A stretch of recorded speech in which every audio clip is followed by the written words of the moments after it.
and the Schwartzes. And there's Scott, and Sheila is hovering in the background.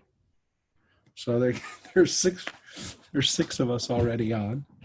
We'll see what happens when the rest of the folks get on. I'm just started recording, and I'm going to share live on Facebook right now too. Before we get started, as we get the rest of the folks in here. Got to always make sure I do that too. And here we go. For those who are going to join us on the Facebook platform.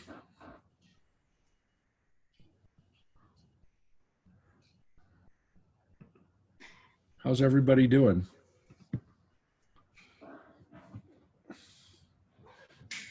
Hello, everybody. We're good. Everybody's so quiet. We're gonna read a story. We just finished dinner. Good. We're gonna read a story tonight, so this is gonna be fun. We actually get a story. This was the first time in many, many months, many moons that we've read like a full-size story. It's contained all in this one portion, which is also unusual that there's like one story, but it takes up most of the portion, and it is a funny story. It is a humorous and enjoyable and teachable and unusual story. So this is the first time in a long time that we have had narrative like this, and especially narrative that takes up as much of a chapter as we have now. And really, I mean, you have to go back to Exodus to get stories that kind of, and even those stories in Exodus, they kind of roll in from one chapter to another. We had like one chapter story in Numbers with like things like Moses and his brother and sister, coming against him and Balak. That's like a one chapter story. The story of Korach is like a 1.5 chapter story, but this is a pretty elaborate story with dialogue and kind of a narrative arc. And you have like 2 sentences about Aaron's death to in this portion. In this portion? Because double portion. Well, we're gonna see what we do today, because this story today, you're right. You're gonna do Balaam, right? Chukat Balak is a huge. The story of Balak is a huge story. I'm kind of stalling as we get the rest of the people up on here and into and on in the Facebook world, and we have some people there. So this is an interesting time of year.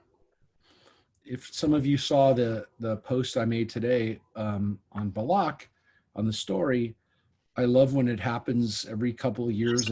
Every few years it happens that we read Balak, the portion. Sometimes it's a double portion, sometimes it's a single portion around the 4th of July. So, but we got to we're going to get started because we do want to read the story of Balak as much as we can. And that's really what's on the agenda today. So if we go faster through Chukat, that's why that's why we're doing it. So let us take a gander over at the Torah portion. And what's interesting is that most of the commentaries, when we have a double portion like we do this week, Chukat Balak, a lot of times the portion is the focus of the Divrei Torah will be on the Balak portion. Well, But a lot again, happened in the first portion too, though. what was that? A lot happened in the first portion A also. lot happens in Chukat, and Yeah. there's a lot of things to cover, but it's a mishmash of things. Yes. There's not a cohesive story like we do in the other. So in But the Balak, water story's there. yeah, Balak has 2 stories, and then Chukat, like you're saying. So let's take a look. We'll jump into Chukat first. We'll look at the first part of this double portion. So again, we have double portions because we have weeks that we sometimes have more weeks in the Jewish year, and sometimes we have less. So let's take a look and jump into Chukat. And Chukat literally means law. In this case, it's translated as ritual law, and it comes from the second word of the second word of the second verse here. It says, "The Lord spoke to Moses and Aaron, saying," as we have a lot of lines of Torah, "This is the ritual law." Somebody's got some feedback there. "This is the ritual law that God has commanded you." And hold it 1 second. Let me just get. Somebody's got some noisy stuff going on. Let me just do this one thing. Somebody's got. Okay. So I've muted, and now I'm going to unmute people.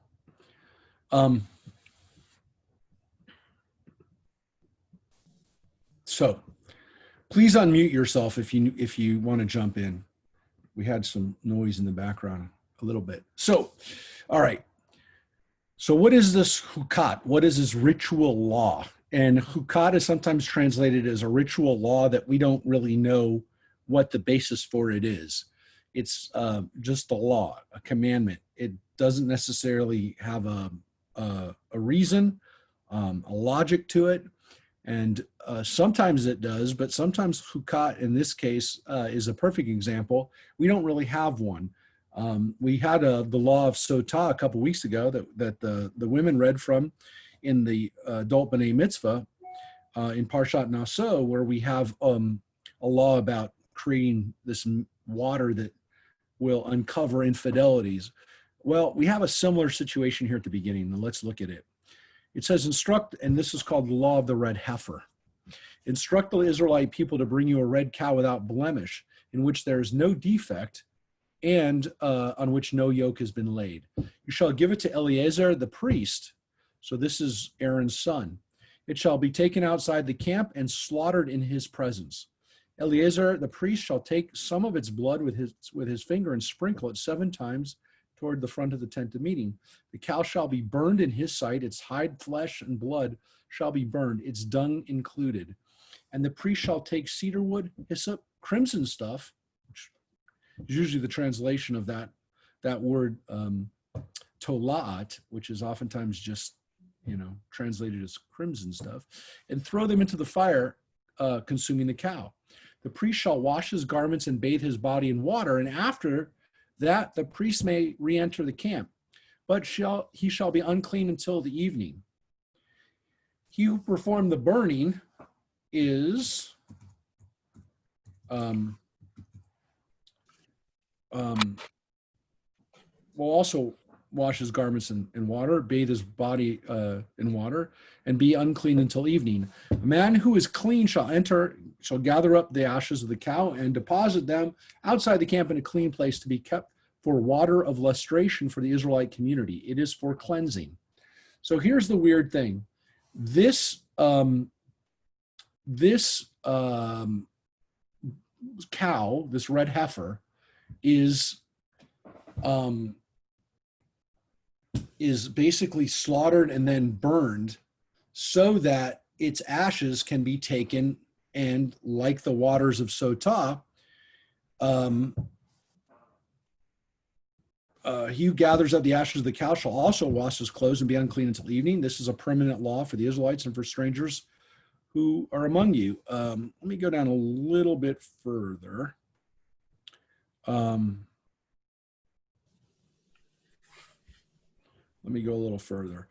This is the ritual. When a person dies in a tent, whoever enters the tent and whoever is in the tent shall be unclean 7 days. And every open vessel with no lid fastened down shall be unclean. And in the open, anyone who touches a person who was killed or who died naturally, or human bone or grave, shall be unclean 7 days. Some of the ashes from the fire of cleansing shall be taken for the unclean person, and fresh water shall be added to them in a vessel.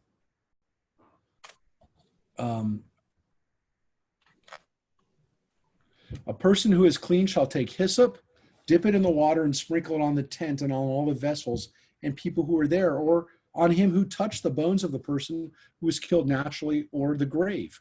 The clean person shall sprinkle it upon the unclean person on the 3rd day, and on the 7th day, thus cleansing him by the 7th day. He shall then wash his clothes and bathe in water, and at nightfall he shall be clean.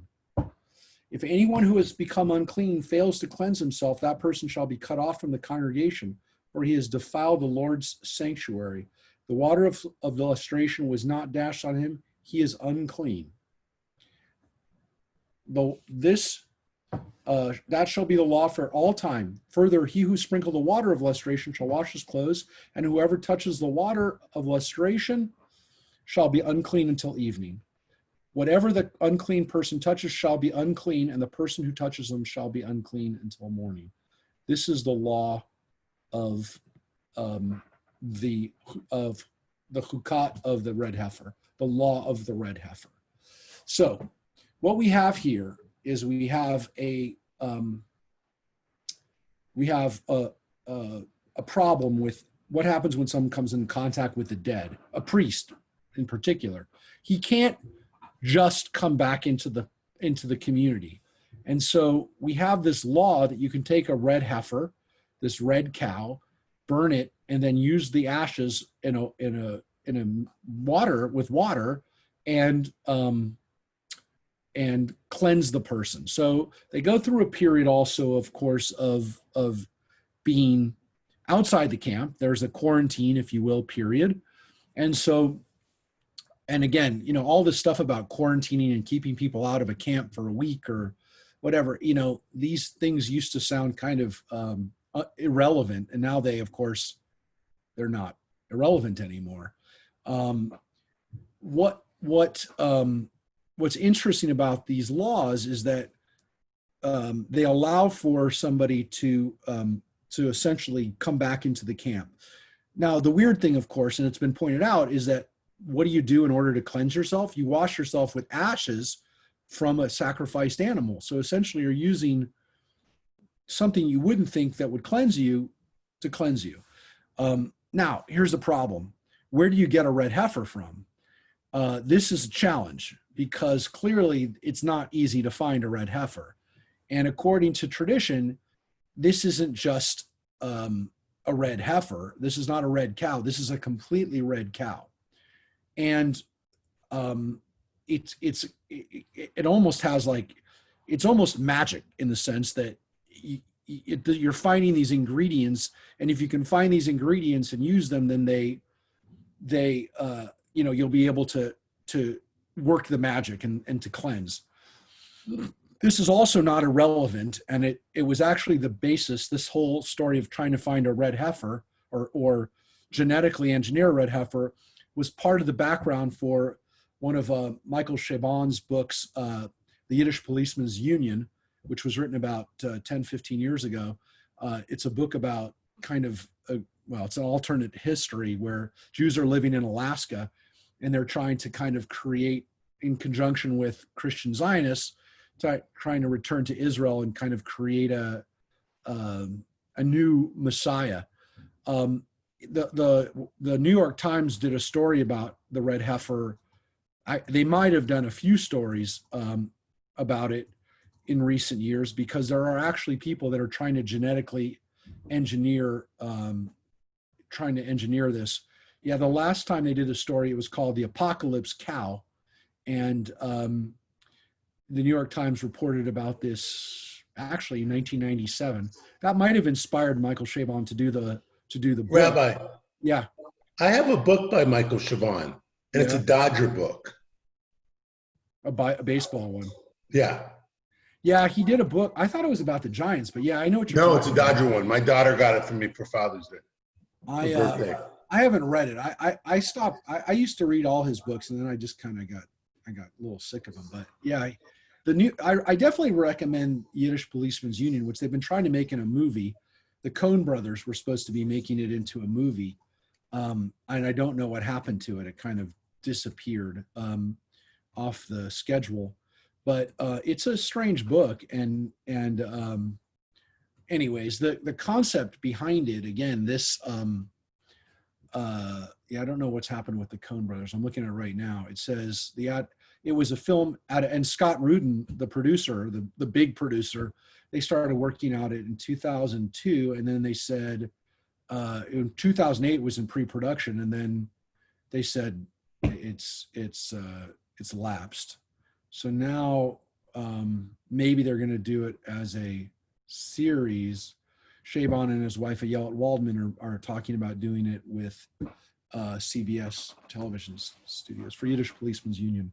But it's a weird concept because the idea is that once the Jewish people can have a cow, this sacred cow, it would be a way for them to reinstate the temple priesthood. I mean, it still begs the question, if you read the actual text, the person who's supposed to administer it to him in the first place has to be clean. So how do you do this? And actually, there was another TV movie a few years ago that was on, I can't remember, called The Dig. I think it was on, I don't know, it was a drama set in Israel, another apocalyptic thing where Jews are trying to recreate it was on USA Network. I think it was on 2 seasons. It was Jason Isaacs played an FBI guy. It was, again, based on this kind of kind of bringing back the priesthood. So these are strange laws. Most Jewish people today, I think, are not looking at having a red heifer, but there are people who are actively trying to do this. So again, as a couple people have pointed out on chat, that yes, there are 7 days 7 days is a period of time that allows for people to kind of be cleansed or to be considered pure, like a woman after menstruation, like, as we were reading before about the priests in the first week of the priesthood, they went through a week-long purification in Shmini and Leviticus, and then on the 8th day was when they had the rededication. So it's kind of like you go through a week, your body is new, and you're nowadays we have a 2-week quarantine, but I think people kind of thought, if you're something wrong with you, it would manifest in a period of a week. But coming in contact with the dead is a really big issue. And so one of the ways that that there are Jews who are trying to bring back the temple are doing, they're actually raising children who never step foot on the earth. They're actually never allowed to come in contact with the ground so that they never become impure, which means they literally never step foot on the earth. When they go outside, they have to walk on a platform. They have to be in a place that's decked or cement, so they never come in contact with earth, just in case they come in contact with a dead, so they never come in contact with a dead body, with a bone, with anything. So this is serious. I mean, there literally are children who've been raised never allowed to touch the earth. This is actually happening right now. It's not a lot of people, and I don't want people to go, oh, there's thousands of Jews that are. It's not the case, but there are people who are doing this in Israel right now, and they are being bankrolled by fundamentalist Christians who believe that when the Jews redevelop the temple, then Jesus can come back. So that's their agenda. That's where we also learned a few weeks ago about the Kohens cannot go to a cemetery and Now there's a ritual, I don't remember what it's called, where you cleanse the body before burial. Yeah, tahara. That's done for every person who dies, right? Right. No, I understand that. But those people wouldn't be clean then, correct? Exactly. Well, those people can never be, they would never be priests. Right. They can't be.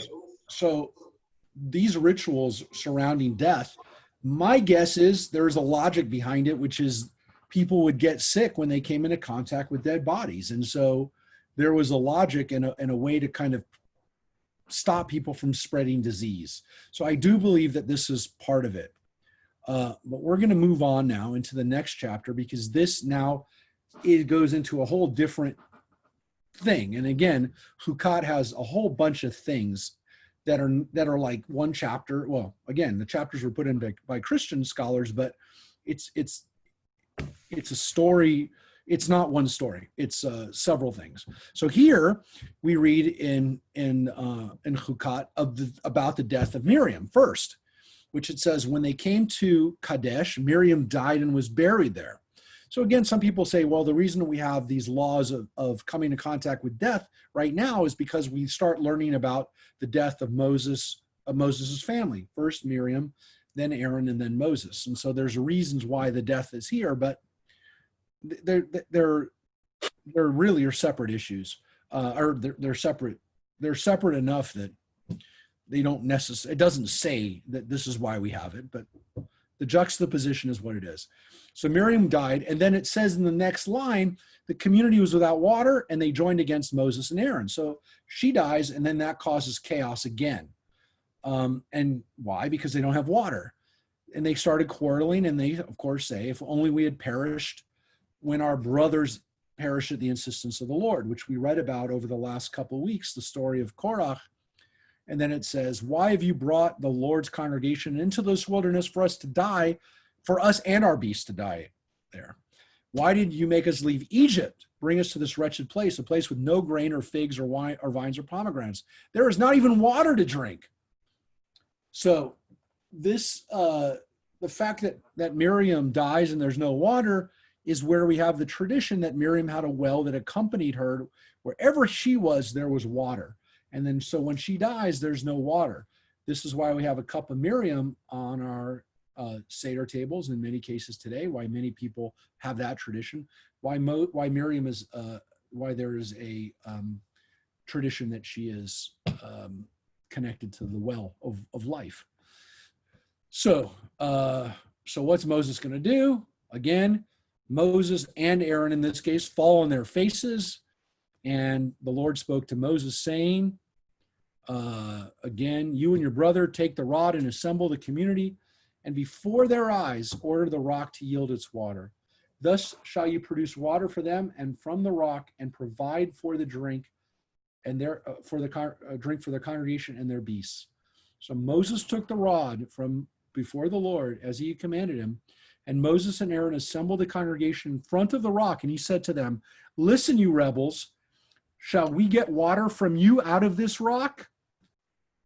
And Moses raised his hand and struck the rock twice with his rod. Out came copious water, and the community and their beasts drank. And here's the critical scene here. But the Lord said to Moses and Aaron, because you did not trust me enough to affirm my sanctity in the sight of the Israelite people, therefore you shall not lead this congregation into the land that I have given them.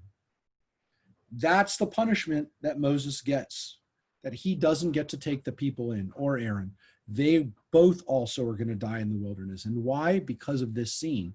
Now, again, a lot of people comment when they read this, that doesn't seem fair, that Moses is punished in this scene in a way that, again, seems disproportionate. Based on everything that Moses has done up until this point, why does this happen? Why does Moses get this horrible punishment?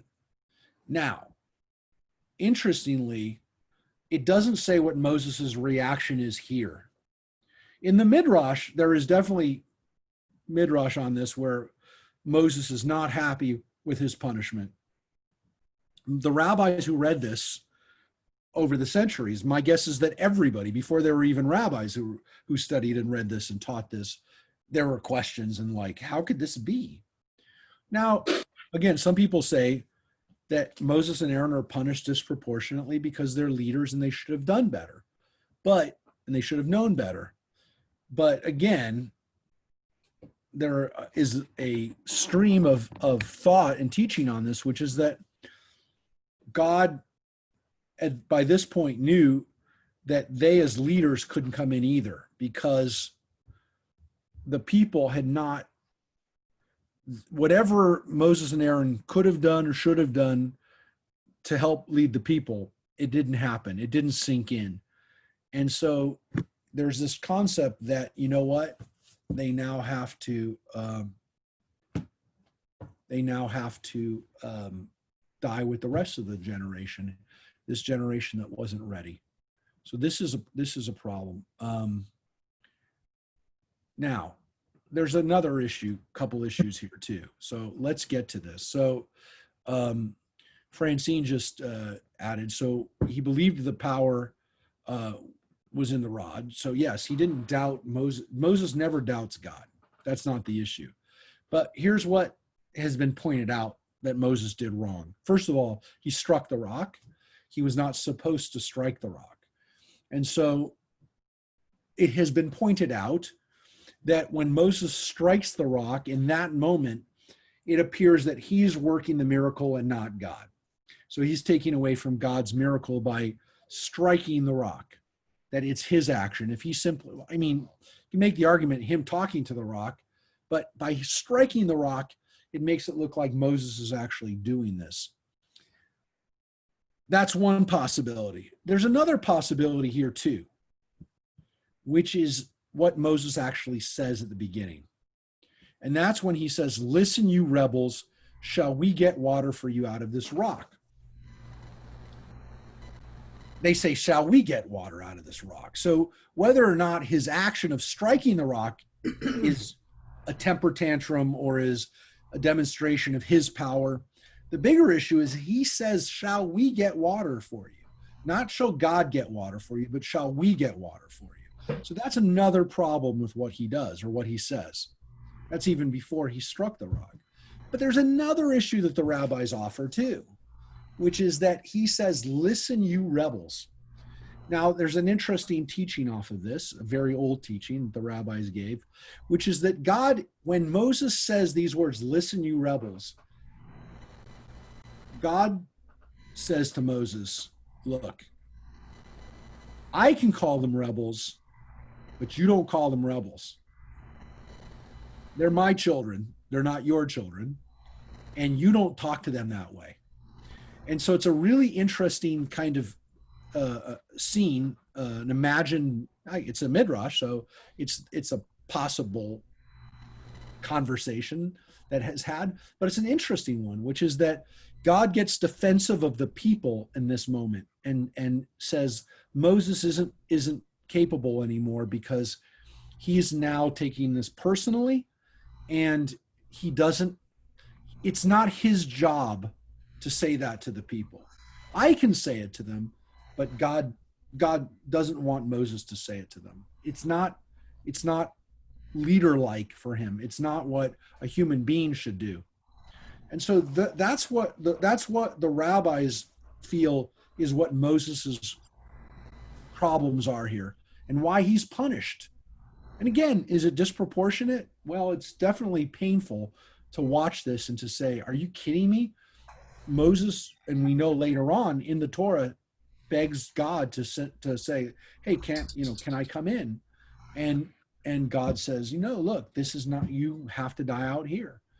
And it's very painful to hear that conversation. And we read it in the Midrash for several weeks, actually. There's a lot of Midrashim about that argument that goes back and forth between Moses and God. And even Moses saying, "Look, I don't have to be the leader. Just let me walk in the back when we go into the land." I mean, the conversations that Moses has to try to get in are so powerful, so poignant, but it's tough. It's tough to read. So this is part of this week's portion, part of Chukat.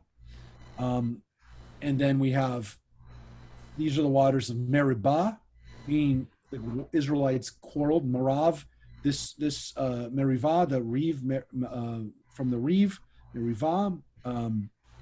that this was a struggle, a contention, a breaking of covenant, a reeve. All of these things, kind of are kept alive in the name of this place. Not a good place, the waters of Meribah. Maybe why we don't see a lot of places named Meribah and named after biblical locations. From Kadesh, which means holy place. The root of that is holy. From Kadesh, Moses sent messengers to the king of Edom. Thus says your brother Israel. You know all the hardships that have befallen us, that our ancestors went down to Egypt, and we dwelt in Egypt a long time, and the Egyptians dealt harshly with us and our ancestors. We cried to the Lord. He heard our plea. He sent a messenger who freed us from Egypt. I guess that's him, right? Now we're in Kadesh, the town on the border of your territory. Allow us to cross into your territory, and we will not drink from wells. We will follow the king's highway, turning neither right nor left until we've crossed your territory. But Edom answers, you shall not pass through us, else we will go out against you with the sword. We will keep to the beaten track, the Israelites said, and if we or our cattle drink your water, we'll pay for it. We only ask passage on foot, it's but a small matter. But they replied, you shall not pass through. And Edom went out against them in heavy force, strongly armed. So Edom would not let Israel cross into their territory, and Israel turned away from them. Setting out from Kadesh, the Israelites arrived in body at Mount Hor. And at Mount Hor, on the boundary of the land of Edom. So again, they don't go through Edom. They again, these are their cousins. These are the descendants of Esau. We're reading about them coincidentally in the last few months in Genesis in our Midrash class. The Edomites are not hospitable to them. They don't care. They every plea doesn't work. We'll even pay for it. Don't let them through. This is a theme that is in the book of Numbers and in Deuteronomy, where the Israelites are not given access. And so their path is not an easy one. And here at Mount Hor, in the boundary of the land of Edom, this is still on the other side of the Jordan River from Israel. We're not in the promised land now. We started in the desert of Sinai. We've walked up around through the desert into Jordan, and we're on the other side of the Jordan River. That's where we're going to be for the next 38 years. We're going to be on the other side of the Jordan River. We do not march around. We do not travel a lot. We're basically there. We're not wandering in the desert. We're not. We don't travel very far for the rest of our journey. We die in the desert. The problem with the way we tell the story is, we joke about it. The Israelites were wandering. They didn't ask for directions, all those they didn't have a GPS, all those silly things that we say. It's actually really serious, which is the Israelites knew exactly where they were supposed to be. They looked across the Jordan River for almost 40 years and knew that they couldn't cross in.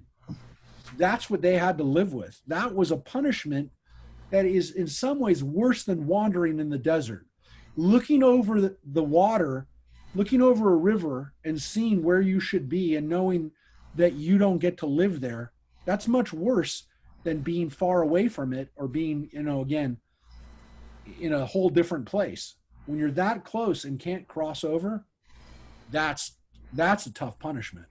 And that's one of the reasons why the people get so upset. So at Mount Hor on the boundary of the land of Edom, the Lord said to Moses and Aaron, let Aaron be gathered to his kin. He is not to enter the land that I have assigned to the Israelite people, because you disobeyed my command about the waters of Meribah.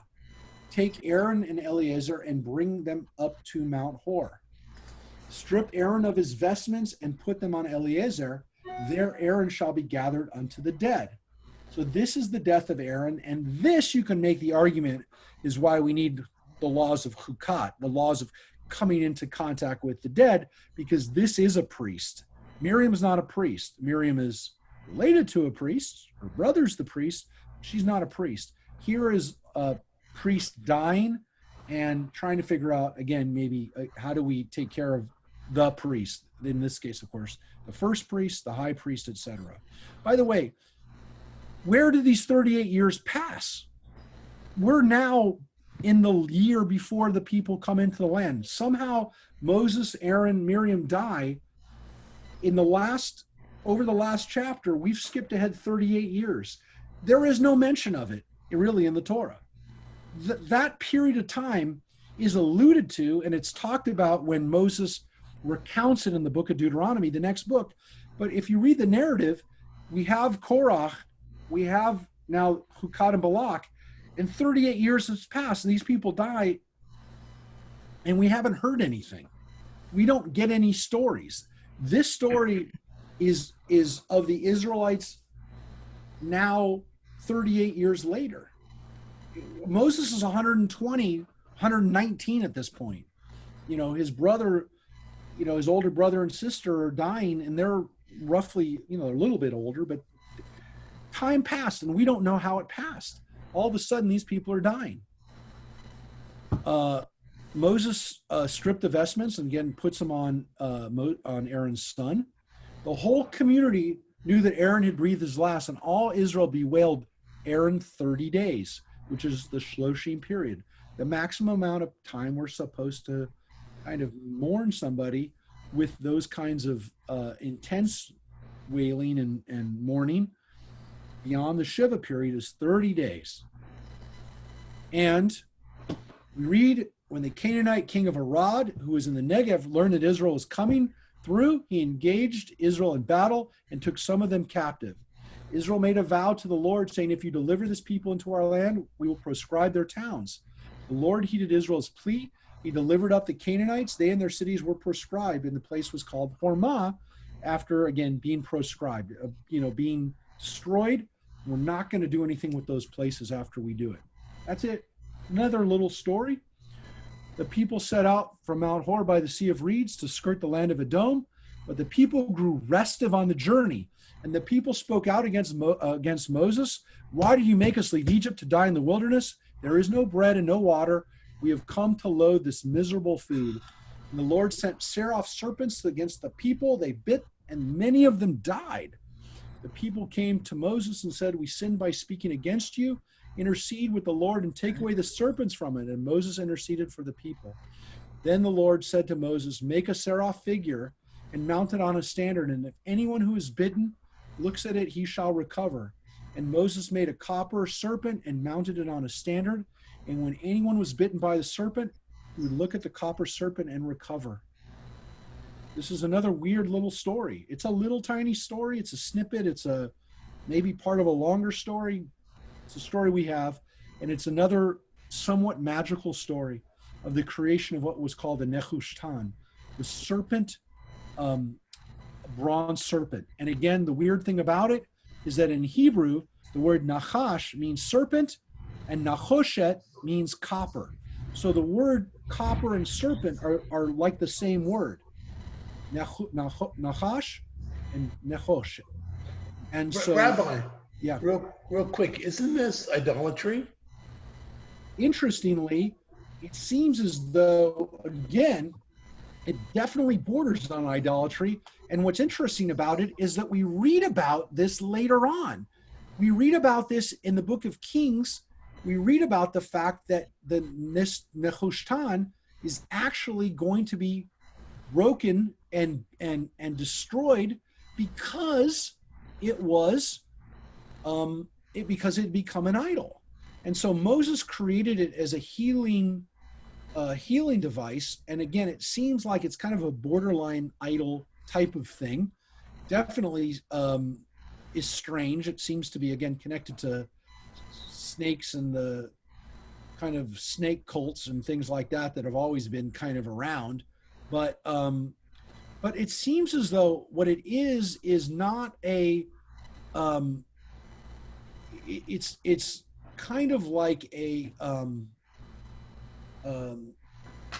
it's like a healing object, and because it's like the caduceus, the symbol, the snake symbol that we use for healing today, the staff of Asclepius, the god of healing, if you will, in Greek mythology. This is some weird kinds of similarities that we have in other cultures. When it's broken up, it clearly later on it had become an idol. So King Hezekiah, the king who destroys it, seems to have realized that this is this is a problem. And how can we tell people not to worship idols when we have this nehushtan? But I mean, if that's the case, then it lasted for 400 years and it was used for 400 years. It's an unusual thing. I mean, it's been pointed out that God commands it. So it's not like an idol, because God said to make it. And so it's not a thing that's worshiped. But when you looked at it, now again, the rabbis had a problem with it. I'm not gonna sugarcoat it. They said, they had a problem because it's clearly an animal on a statue. But they said when you looked at it, you looked up and you were looking to God.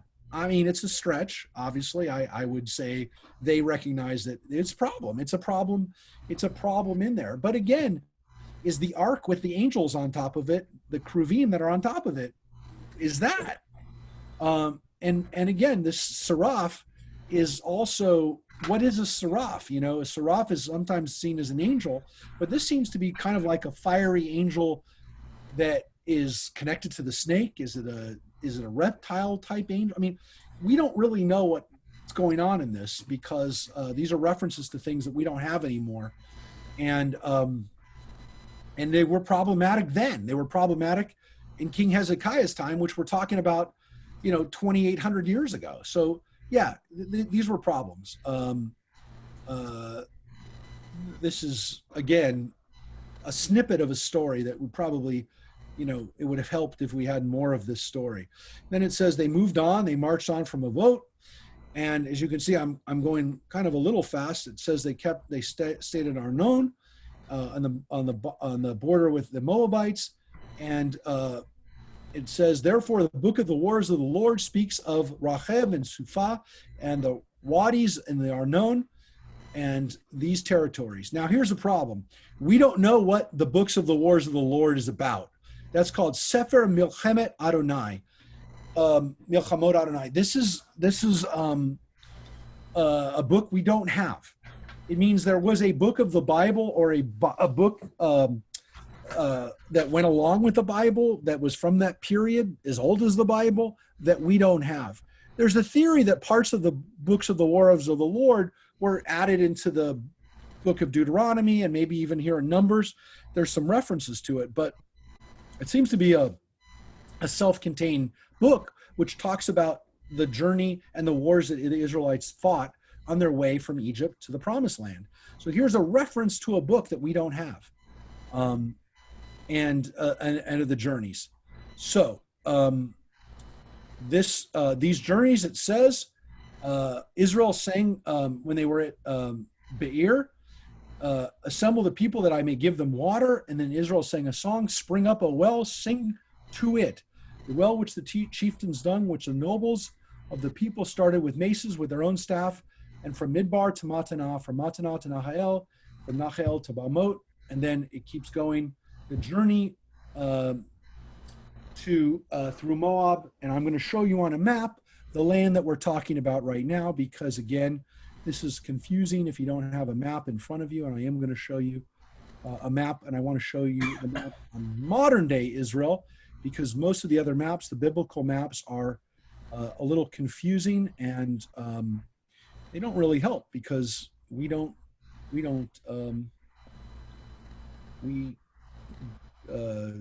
like to see where we are today. So I have the map up here. Let's see, is it? Hold on a second.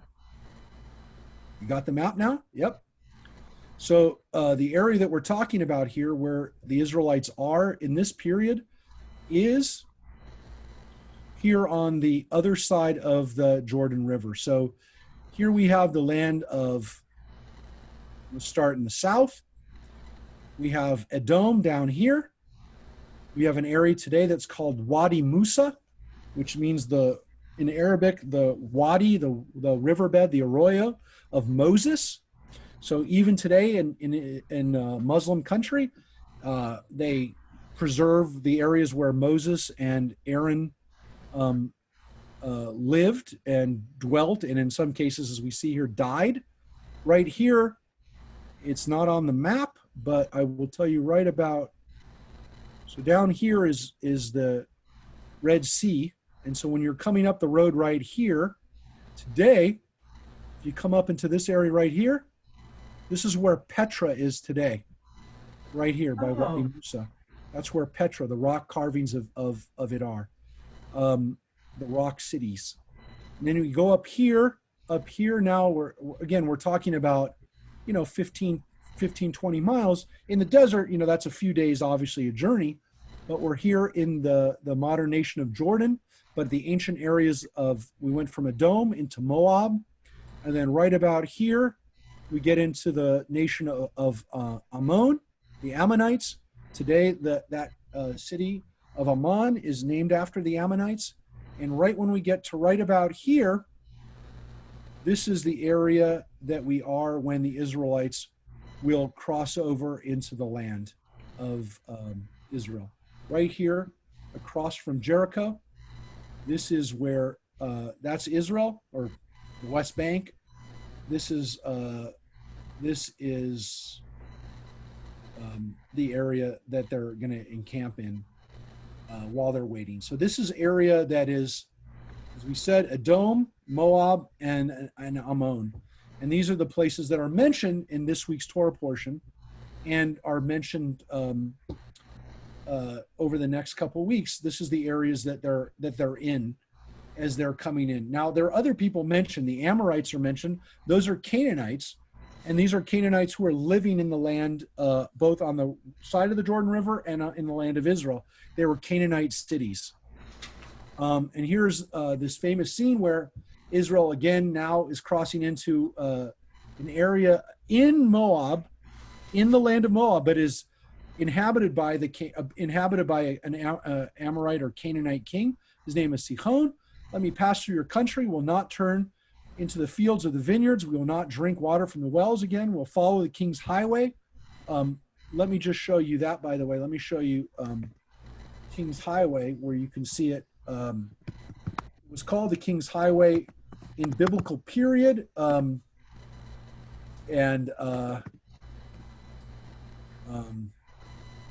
show it to you right now. It went along the Jordan River.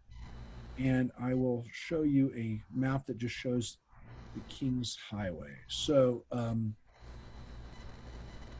show that up here.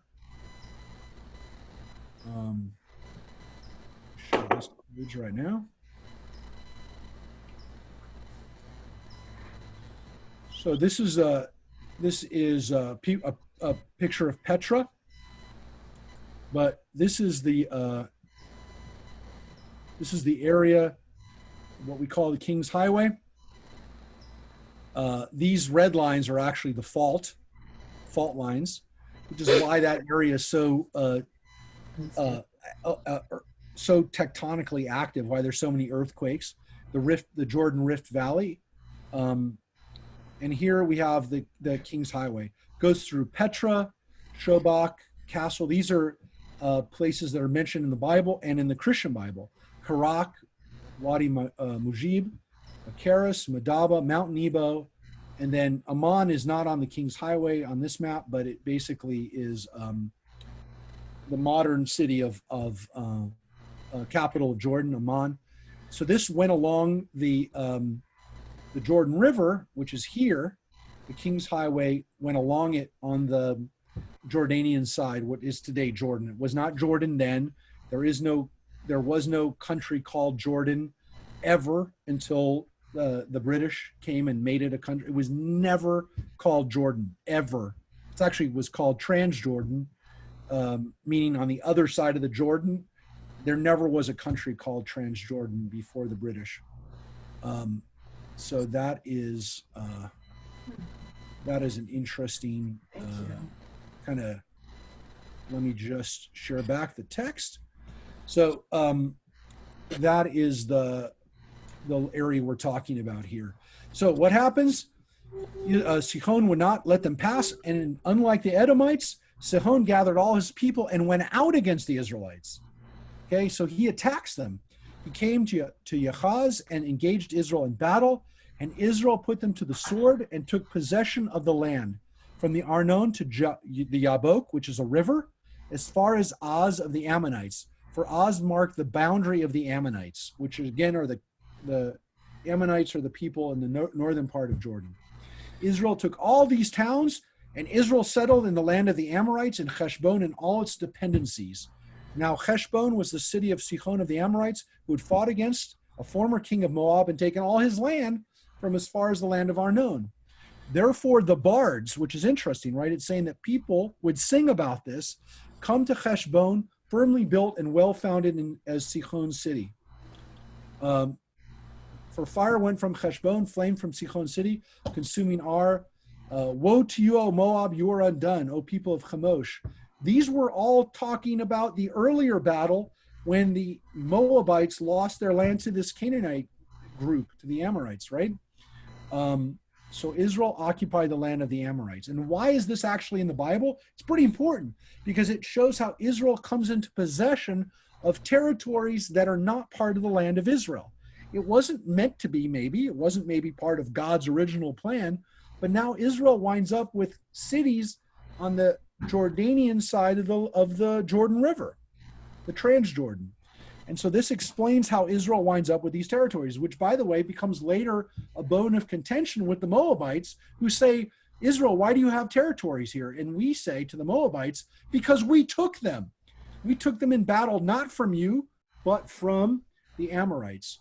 And again, why are all these things important? Because the Moabites and the Ammonites are related to us. They are, according to the Bible, descendants of Lot.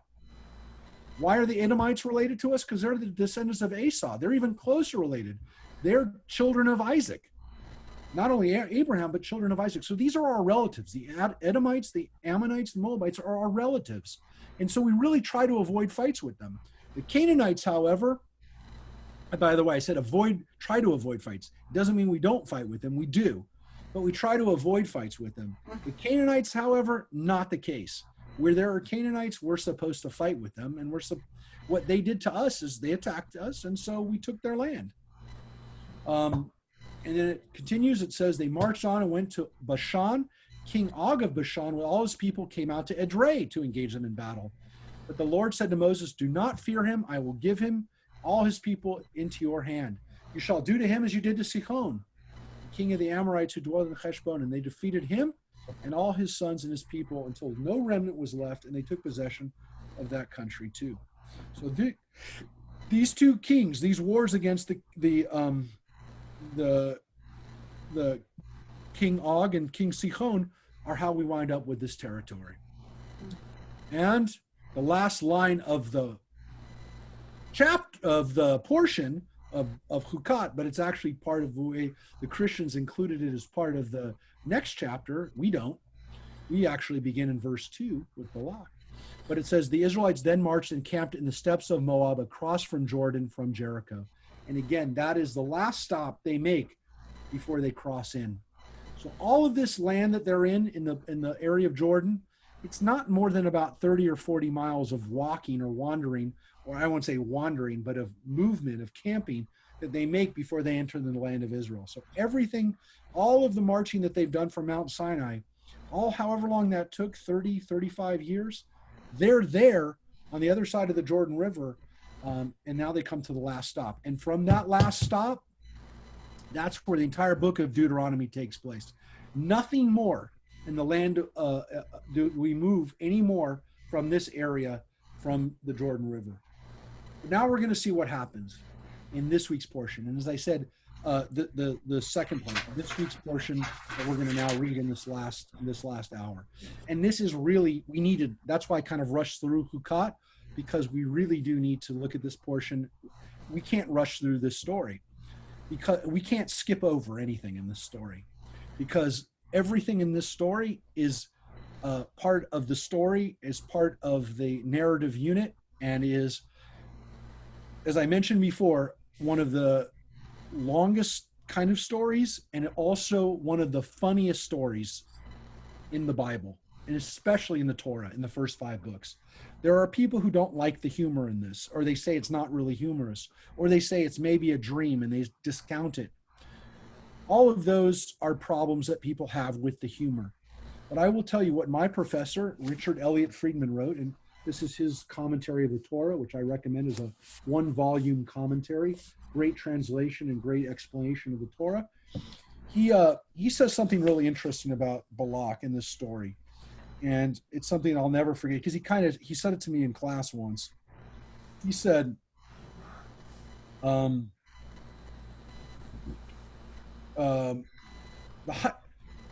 comic, some people resist seeing humor in the Bible, as if being funny is contrary to the book's dignity.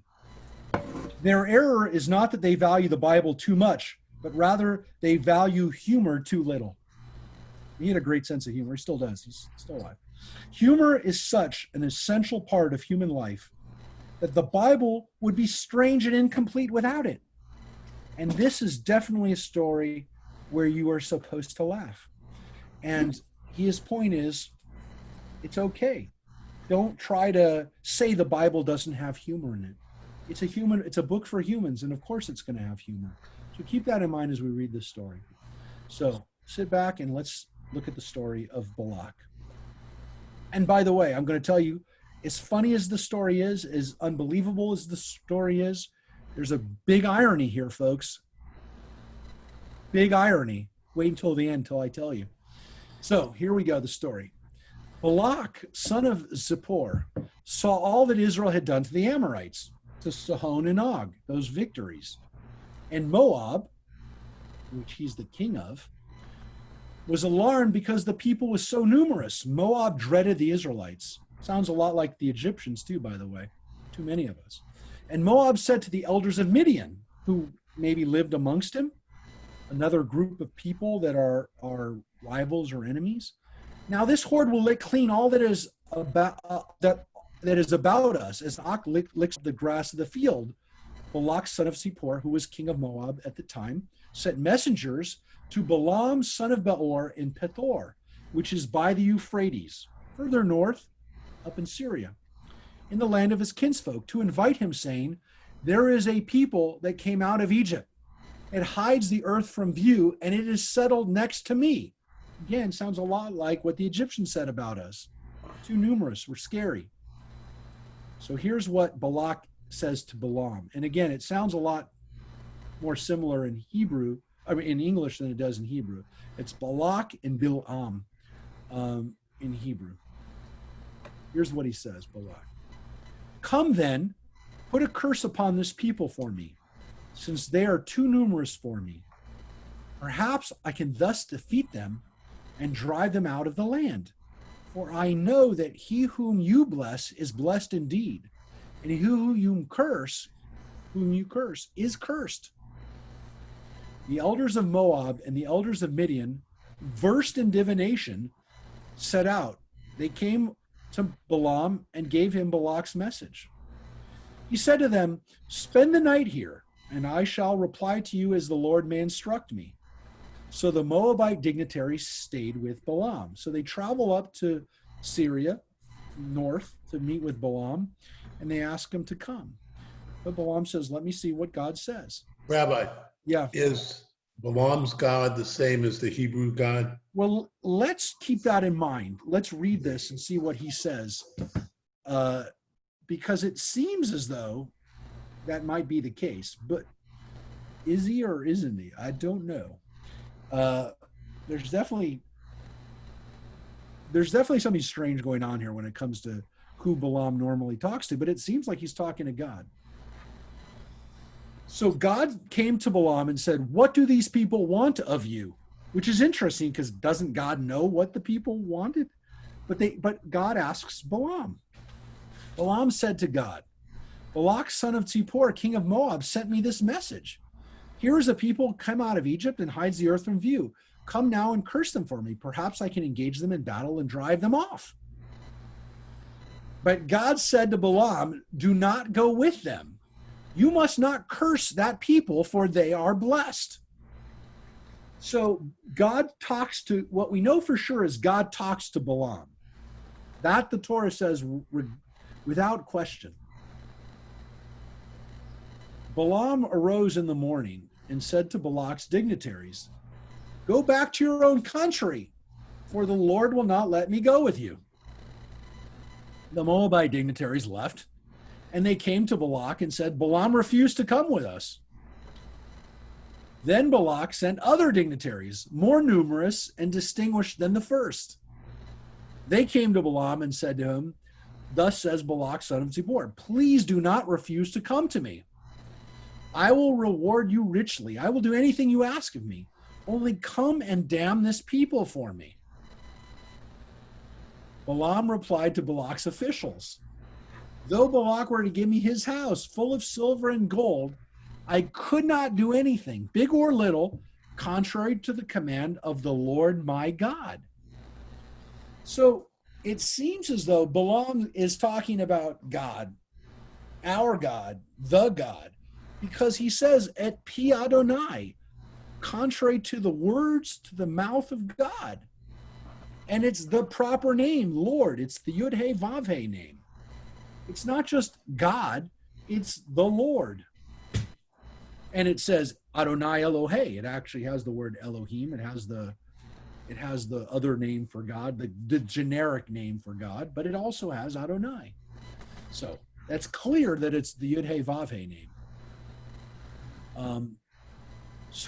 So he says to them, so you two stay here overnight. Let me find out what else the Lord may say to me. So I'll go back. I'll talk to God again. That night, God said to Balaam, and came to Balaam and said to him, if these men have come to invite you, you may go with them. But whatever I command you, that you shall do. So it's weird because now God changes his mind. Now God says you can go with them. So what happened here? What changed that allowed Balaam to go the second time? Is it because he's getting paid more?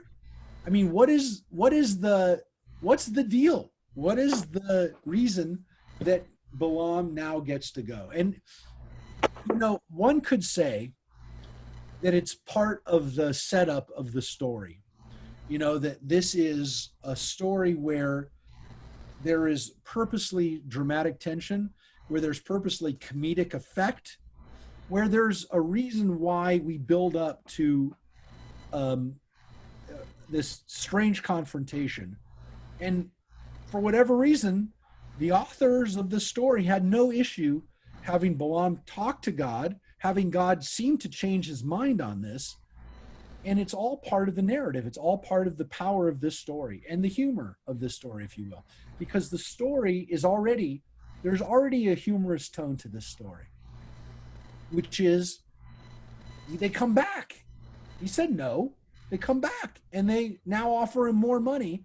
And there's something funny about that, which is, well, it's not normal that God would, number one, seemingly, first of all, talk to this guy. That seems strange, but that God's now going to change his mind and then go back and say, you know what? Yeah, okay, you can go now. Because watch what happens. When he arose in the morning, Balaam saddled his ass and departed with the Moabite dignitaries. But God was incensed at his going. So it's strange. And again,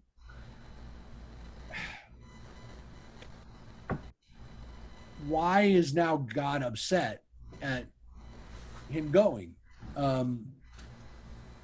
Was it a setup? It is a strange story, and it does harken back to some of the language that we have in Exodus, earlier in Exodus. And again, here we have an angel of the Lord. It says an angel of the Lord placed himself in his way as an adversary. Balaam, was riding a she-ass with his two servants alongside, which, by the way, sounds a lot like the Abraham story, where Abraham is about to sacrifice Isaac with a donkey, with an ass, and then two servants. So some of these are motifs that we've heard before. Also, an angel appears in that story to stop Abraham. So this is a weird kind of, there's things that maybe we don't get, maybe we don't understand the reasons for God to be like this, or maybe there's different authors that are here I mean, we don't know, but whatever we have, as we have it, the story's strange, and it's going to get stranger, obviously, here. When the ass caught sight of the angel of the Lord standing in the way, with his sword drawn in his hand, the ass swerved from the road and went into the fields.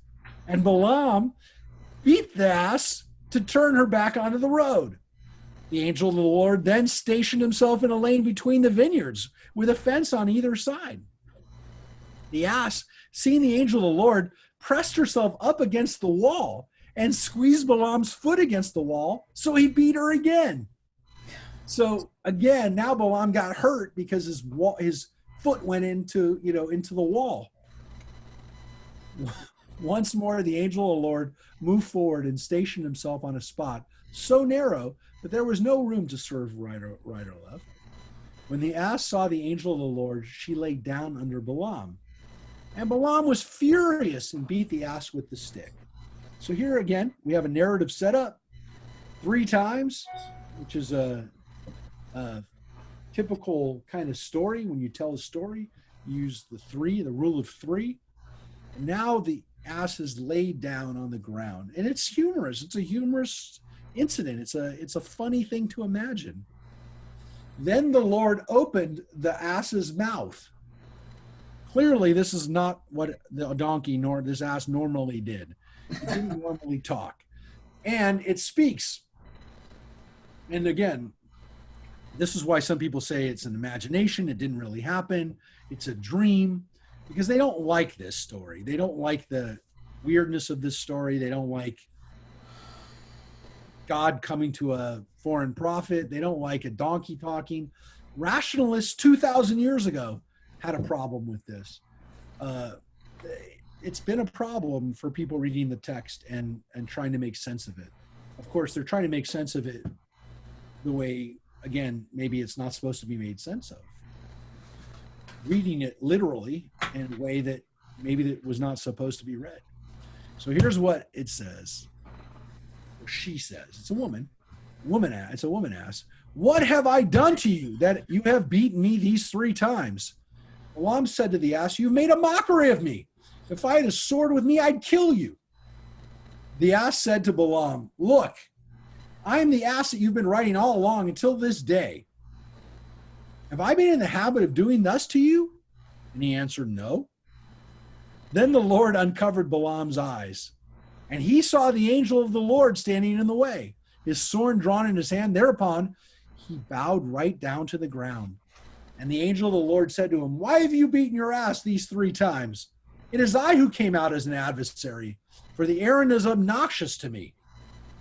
And when the ass saw me, she shied away because of those 3 times. If she had not shied away from me, you were the one I should have killed while sparing her. Balaam said to the angel of the Lord, "I erred because I did not know that you were standing in my way. If you still disapprove, I will turn back." So this story within the story, the story of the ass, is funny because, again, Balaam, this great prophet, this great seer, doesn't see. He can't see the angel. The donkey does, which is, again, supposed to be a dumb animal. The donkey does. He doesn't. Which, again, is kind of like, Balaam, you don't get what's going on here. You're stupid. And as great of a prophet as you are, you're nothing compared to what a donkey actually sees. If a donkey could speak, it would be smarter than you because you couldn't even see the angel. So it's kind of, again, it's humorous, it's poking fun, it's mocking Balaam. And this is what the angel says. The angel said to Balaam, "Go with the men, but you must say nothing except what I tell you," which, again, is the angel speaking on behalf of God. So Balaam went with Balak's dignitaries. So the upshot is he still goes. It seems like you don't go. But no, this is a cautionary tale for Balaam, which is you're going to go and you're going to do what I tell you you're going to do. When Balak heard that Balaam was coming, he went out to meet him at Ir Moab, which literally means the city of Moab, the capital city, the main city of Moab. which is on the Arnon border at its furthest point. Balak said to Balaam, when I first said to invite you, why didn't you come to me? Am I really unable to reward you? So I sent for you. It's his first thing with him is he starts up with Balaam, which is also funny. Like he's got the guy here and he's dwelling on the fact that he didn't come right away, right? Balaam said to Balak,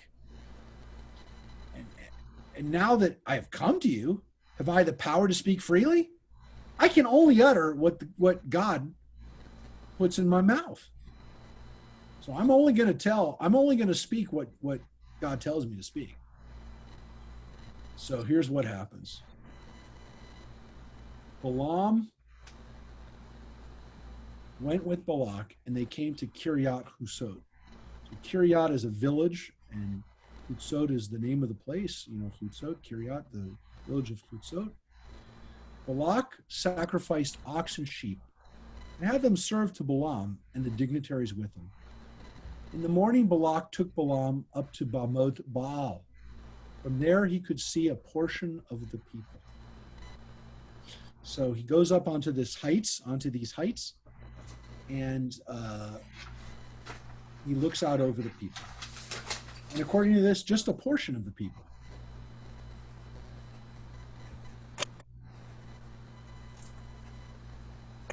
Balaam said to Balak, build me 7 altars here and have 7 bulls and 7 rams ready for me. Balak did as Balaam directed, and Balak and Balaam offered up a bull and ram on each altar. This is a pretty big deal. This is not a minimal amount of offerings, and obviously they had to set up 7 different altars. This is a pretty big deal. Obviously the number 7 is a mystical number. It's a number of completeness. It's a powerful number. Balak at this point, the king, Balak, must think he's going to get some good activity here because he's setting up for a big curse. Got 7 altars here. This is an all-out barrage of curse. Going to be a good one, right? Balaam said to Balak, stay here beside your offerings while I'm gone. Perhaps the Lord will grant me a manifestation, and whatever he reveals to me, I will tell you. And he went off alone. God manifested himself to Balaam, who said to him, I have set up the 7 altars and offered up a bull and a ram on each altar. And the Lord put a word in Balaam's mouth and said, return to Balak and speak thus. So he returned to him and found him standing beside his offerings and all the Moabite dignitaries with him. He took up his theme, which is kind of like another way of saying he started his preaching. He started his prophecy. And here's what he said. From Aram has Balak brought me, Moab's king from the hills of the east. And again, he's speaking in poetic form. Come curse me, Jacob. Come tell Israel's doom. How can I damn whom God has not damned? How doom when the Lord has not doomed? As I see them from the mountaintops, gaze upon them from the heights. There is a people that dwells apart, not reckoned among the nations. Who can count the dust of Jacob, number the dust cloud of Israel? Again, notice the poetics. Every line is repeated. Every idea is doubled with synonyms. May I die the death of the upright. May my fate be like theirs. So here's his first curse. As you can see, it's a beautiful blessing. Here is a people that dwells apart. That's the title actually of a book about the Jewish people, a people that dwells apart. What an interesting description of the Jewish people, a people that dwells apart. That's the first blessing that was supposed to be a curse. It was a beautiful blessing. Balak said to Balaam, what have you done to me? Here I brought you to damn my enemies, and instead you've blessed them. He replied, I can only repeat faithfully what the Lord puts in my mouth. Then Balak said to him, come with me to another place from which you can see them. You will see only a portion of them. You'll not see all of them, and damn them there for me from there. right? So maybe if you look at them from a different angle, maybe you don't see as many of them. Maybe you'll see something in that view that will help you do what I want you to do, which is damn them. With that, he took him to another place, Sedeh Sophim, which means the field of Sophim, on the summit of Pisgah. He built 7 altars, and he offered a ram and a bull on each altar. Same thing, seven rams for 7 rams, for seven brides for 7 brothers. And Balaam said to Balak, stay here beside your offerings while I seek a manifestation yonder. Same formula. The Lord manifested himself to Balaam and put a word in his mouth. Return to Balak and speak thus. He went to him and found him standing beside the offerings, and the Moabite dignitaries with him. Balak asked him, what did the Lord say? He said to him, what let me have it, right? And he took up his theme and said, up at Balak attend, give ear unto me, son of Tzipor. And again, it's the doublet. His name is Balak. He's the son of Tzipor. That's his last name, right? God is not man to be capricious or mortal to change his mind. Would he speak and not act, promise and not fulfill?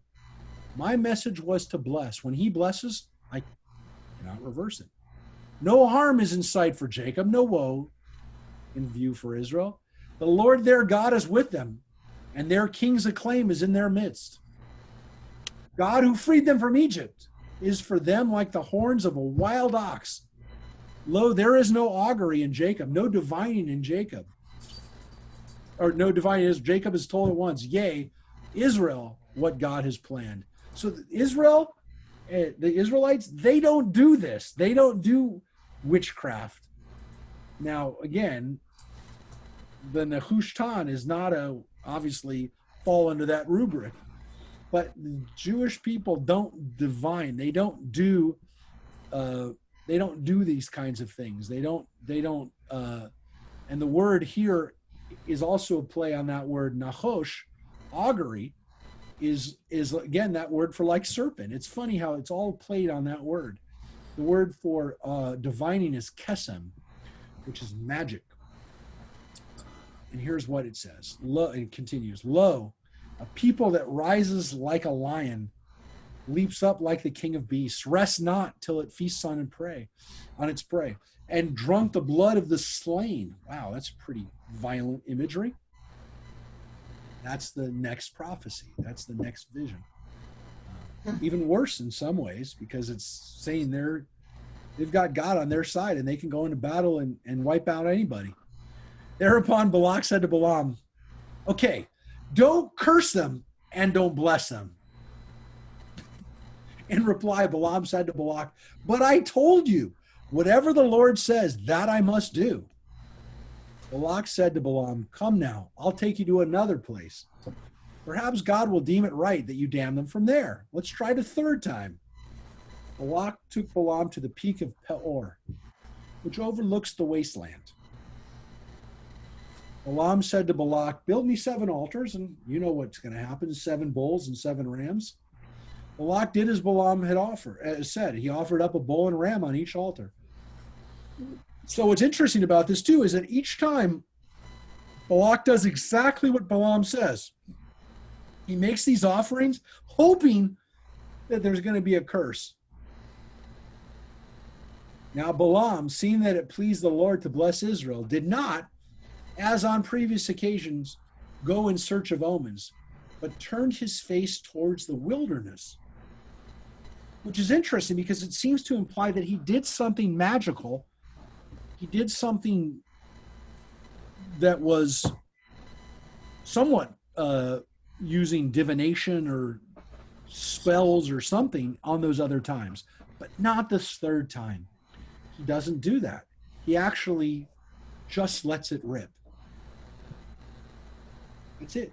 I'm going to just speak now. I'm not, there's nothing, no clouds, no dust, no magic stuff. I'm just going to, I'm not even going to do any crazy gazing or how, looking at something with my gaze, whatever. And here's what happens. Balaam looked up and saw Israel encamped tribe by tribe. The Spirit of God came upon him. Now, taking up his theme now for the third time. Balaam, son of Beor, word of man whose eye is true. Word of him who hears God's speech, who beholds visions from the Almighty. Prostrate, but the eyes failed. How fair are your tents, O Jacob, your dwellings, O Israel. Ma tovu o halecha Yaakov, mishkenotecha Yisrael. This beautiful prayer, these words that are so powerful that they're in our prayer book thousands of years later, that almost every synagogue says these at the beginning of the service, in the morning service. At some time they say these words, Ma tovu.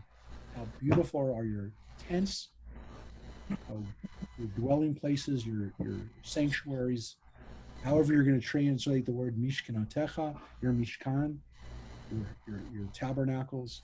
All of these are translations, but they imply both your home and your sanctuaries, your domicile and your place of worship. Or again, maybe it's the same thing. And that is the Devar Torah that I offered up. And I'm not going to go into it again because I already did it. So if you want to watch it, it's up on Facebook. If you want to watch my Devar Torah for this week on those words. And I love when they come up on the same week as the 4th of July. And that was my point on that. So watch it. And it's a 4th of July / Balak Devar Torah. But of course, that's not the whole text. In the prayer, whoa, the dog likes it. Matovu is followed in the prayer by other lines from the Bible that are not the lines that they exist in Numbers. They were chosen to kind of mirror the lines in the Torah in Numbers, but they're not the same. The next lines that we have in the Torah are this: like palm trees that stretch out, like gardens beside a river, like aloes planted by the Lord, like cedars beside the river. Their boughs dip with moisture. Their roots have abundant water. Their king shall rise above Agag. Their kingdom shall be exalted. And again, Agag was one of the other kings. It's kind of weird that they pointed him out in particular, but it was important enough that they pointed him out. God who freed them from Egypt is for them like the horns of a wild ox. Again, we heard that phrase already. They shall devour enemy nations, crush their bones, and smash their arrows. They crouch, they lie down like a lion, like the king of beasts. Who dare rouse them?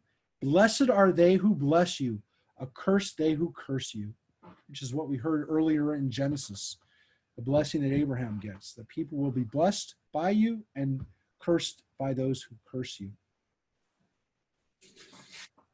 And what happens after this? Enraged at Balaam, Balak struck his hands together. I called you, Balak said to Balaam, to damn my enemies, and instead you have blessed them these 3 times. I can't believe it. Happened 3 times. Back at once to your own place. I was going to reward you richly, but the Lord has denied you the reward. You're not going to get it.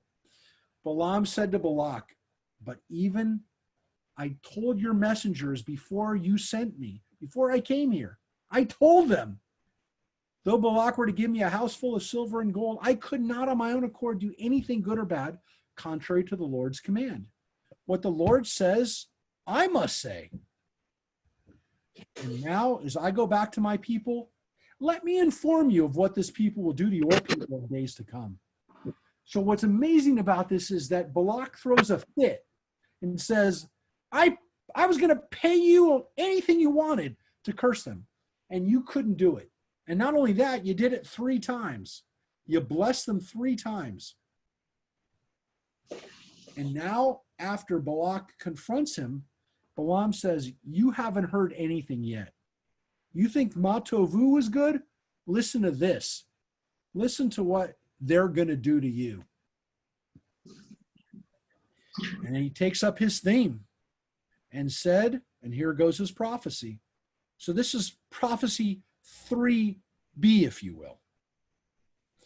Word of Balaam, son of Beor, word of the man whose eye is true, word of him who hears God's speech, who obtains knowledge from the Most High, and beholds visions from the Almighty. prostrate but with eyes unveiled. What I see for them is not yet. What I behold will not be soon. A star rises from Jacob. A scepter comes forth from Israel. It smashes the brow of Moab, the foundations of all children of Seth. Edom becomes a possession, yea, Seir, a possession of its enemies, but Israel is triumphant. A victor issues from Jacob to wipe out what is left from Ir, from that your city, your capital city. He saw Amalek, and taking up his theme, he said, a leading nation is Amalek. So Amalek's powerful, but its fate is to perish forever. He saw the Kenites, another group of Moabite or Midianite / Amalekite people that may have been Bedouin that were living in that area too. Another group, the Kenites. And taking up his theme, he said, though your abode be secure and you nest among the cliffs, yet shall Cain, which is their ancestor, the Kenites, when Ashur takes you captive, you're gone. You're destroyed too. Cain shall be consumed. Ashur will take you captive. And he took up his theme and said, alas, who can survive except God has willed it? Ships shall come from the quarter of Kittim. They shall subject Ashur, subject Eber. They too shall perish forever. Then Balaam set out on his journey back home. And Balak also went his way. And that's the end of the story. It's not the end of the portion. We're going to finish it up in a second. But let's just digest what happens in that story. So that story goes on for a couple of chapters. That story went through chapter 24, 20, and as you can see, pretty much right from the beginning of chapter 23. So this is 22. So it's 22, 23, it's 22 verse 2, all the way to 23. That's a 3-chapter narrative. 22, 23, and 24. It's a long story. By biblical measures, it's a long story. And it has a narrative arc. It has a story, a beginning, a middle, and an end. And it is, it's a pretty good chunk of the book of Numbers. It's a pretty good chunk. It's got to be an important story. Got to be important enough for us to have kept it, and not only kept it, but to have it be such a big chunk of Numbers. It's about 10%. About 10% of the book of Numbers is the story of Balaam and Balak. What's interesting about this story, folks, Moses isn't mentioned in the story. There are no Israelites who do anything in the story. They do nothing. Rabbi, why do you think it all takes place outside, above them, looking down on them? Yeah. Why do you think Jacob is mentioned? Well, it's interesting because Jacob here is oftentimes, and Jacob is used by us as a synonym for Israel, for our people. And so a lot of times we have the ancestor, whether it's an Abraham or whatever. We can't really use Abraham because remember, Abraham's he's an ancestor of the Edomites. Right. So we can't really be descendants of Abraham. We have to be descendants of Jacob. And so we don't usually call ourselves B'nai Yisrael. We don't call ourselves B'nai Yaakov, but it's a synonym. Now remember that every time that we say that, whenever we say the word Israelite, we're saying B'nai Yisrael. We're saying the sons of Israel. Now we don't translate it that way. We translate it as Israelites. But normally when we're coming to these names of these people, when we talk about well, at least some of these people, we say B'nai, we call them B'nai Ammon, the Ammonites. With Moab here, we actually just call them, I think everywhere in this text, we just call them Moab. We call them by the name Moab rather than even B'nai Moab. So sometimes you have the children of, and sometimes you just have, they're just referred to as Moab. But it's interesting because we do have other peoples that are mentioned in this, other nations, our peoples, the Amalekites, the Midianites. We have other people here too. in this story, and it's a strange story. I mean, there are biblical scholars who say that this is a story that was written by a completely different author that was kind of dropped in here. Well, because it makes sense. It was dropped in here because this is where it's supposed to go. It's supposed to go here in, it's supposed to go here in this part because this is when it took place while the Israelites are moving. I found this really great picture that I'm going to share, this piece of art that I used it in my Devar Torah thing, but I really like this picture. It's by an English / Israeli artist who lives. He's originally from England, but he lives in Israel, but he's from England originally. So, do you see it? I'm trying to share this picture. You got it up there or not? Yeah, I actually thought you drew that. I saw it this afternoon. No, it's not. But is it showing up there? It's not. It doesn't have. Yeah. No, it is. It looks great. I like that. So I loved it because, well, first of all, I haven't seen many representations. I like his artistic style too.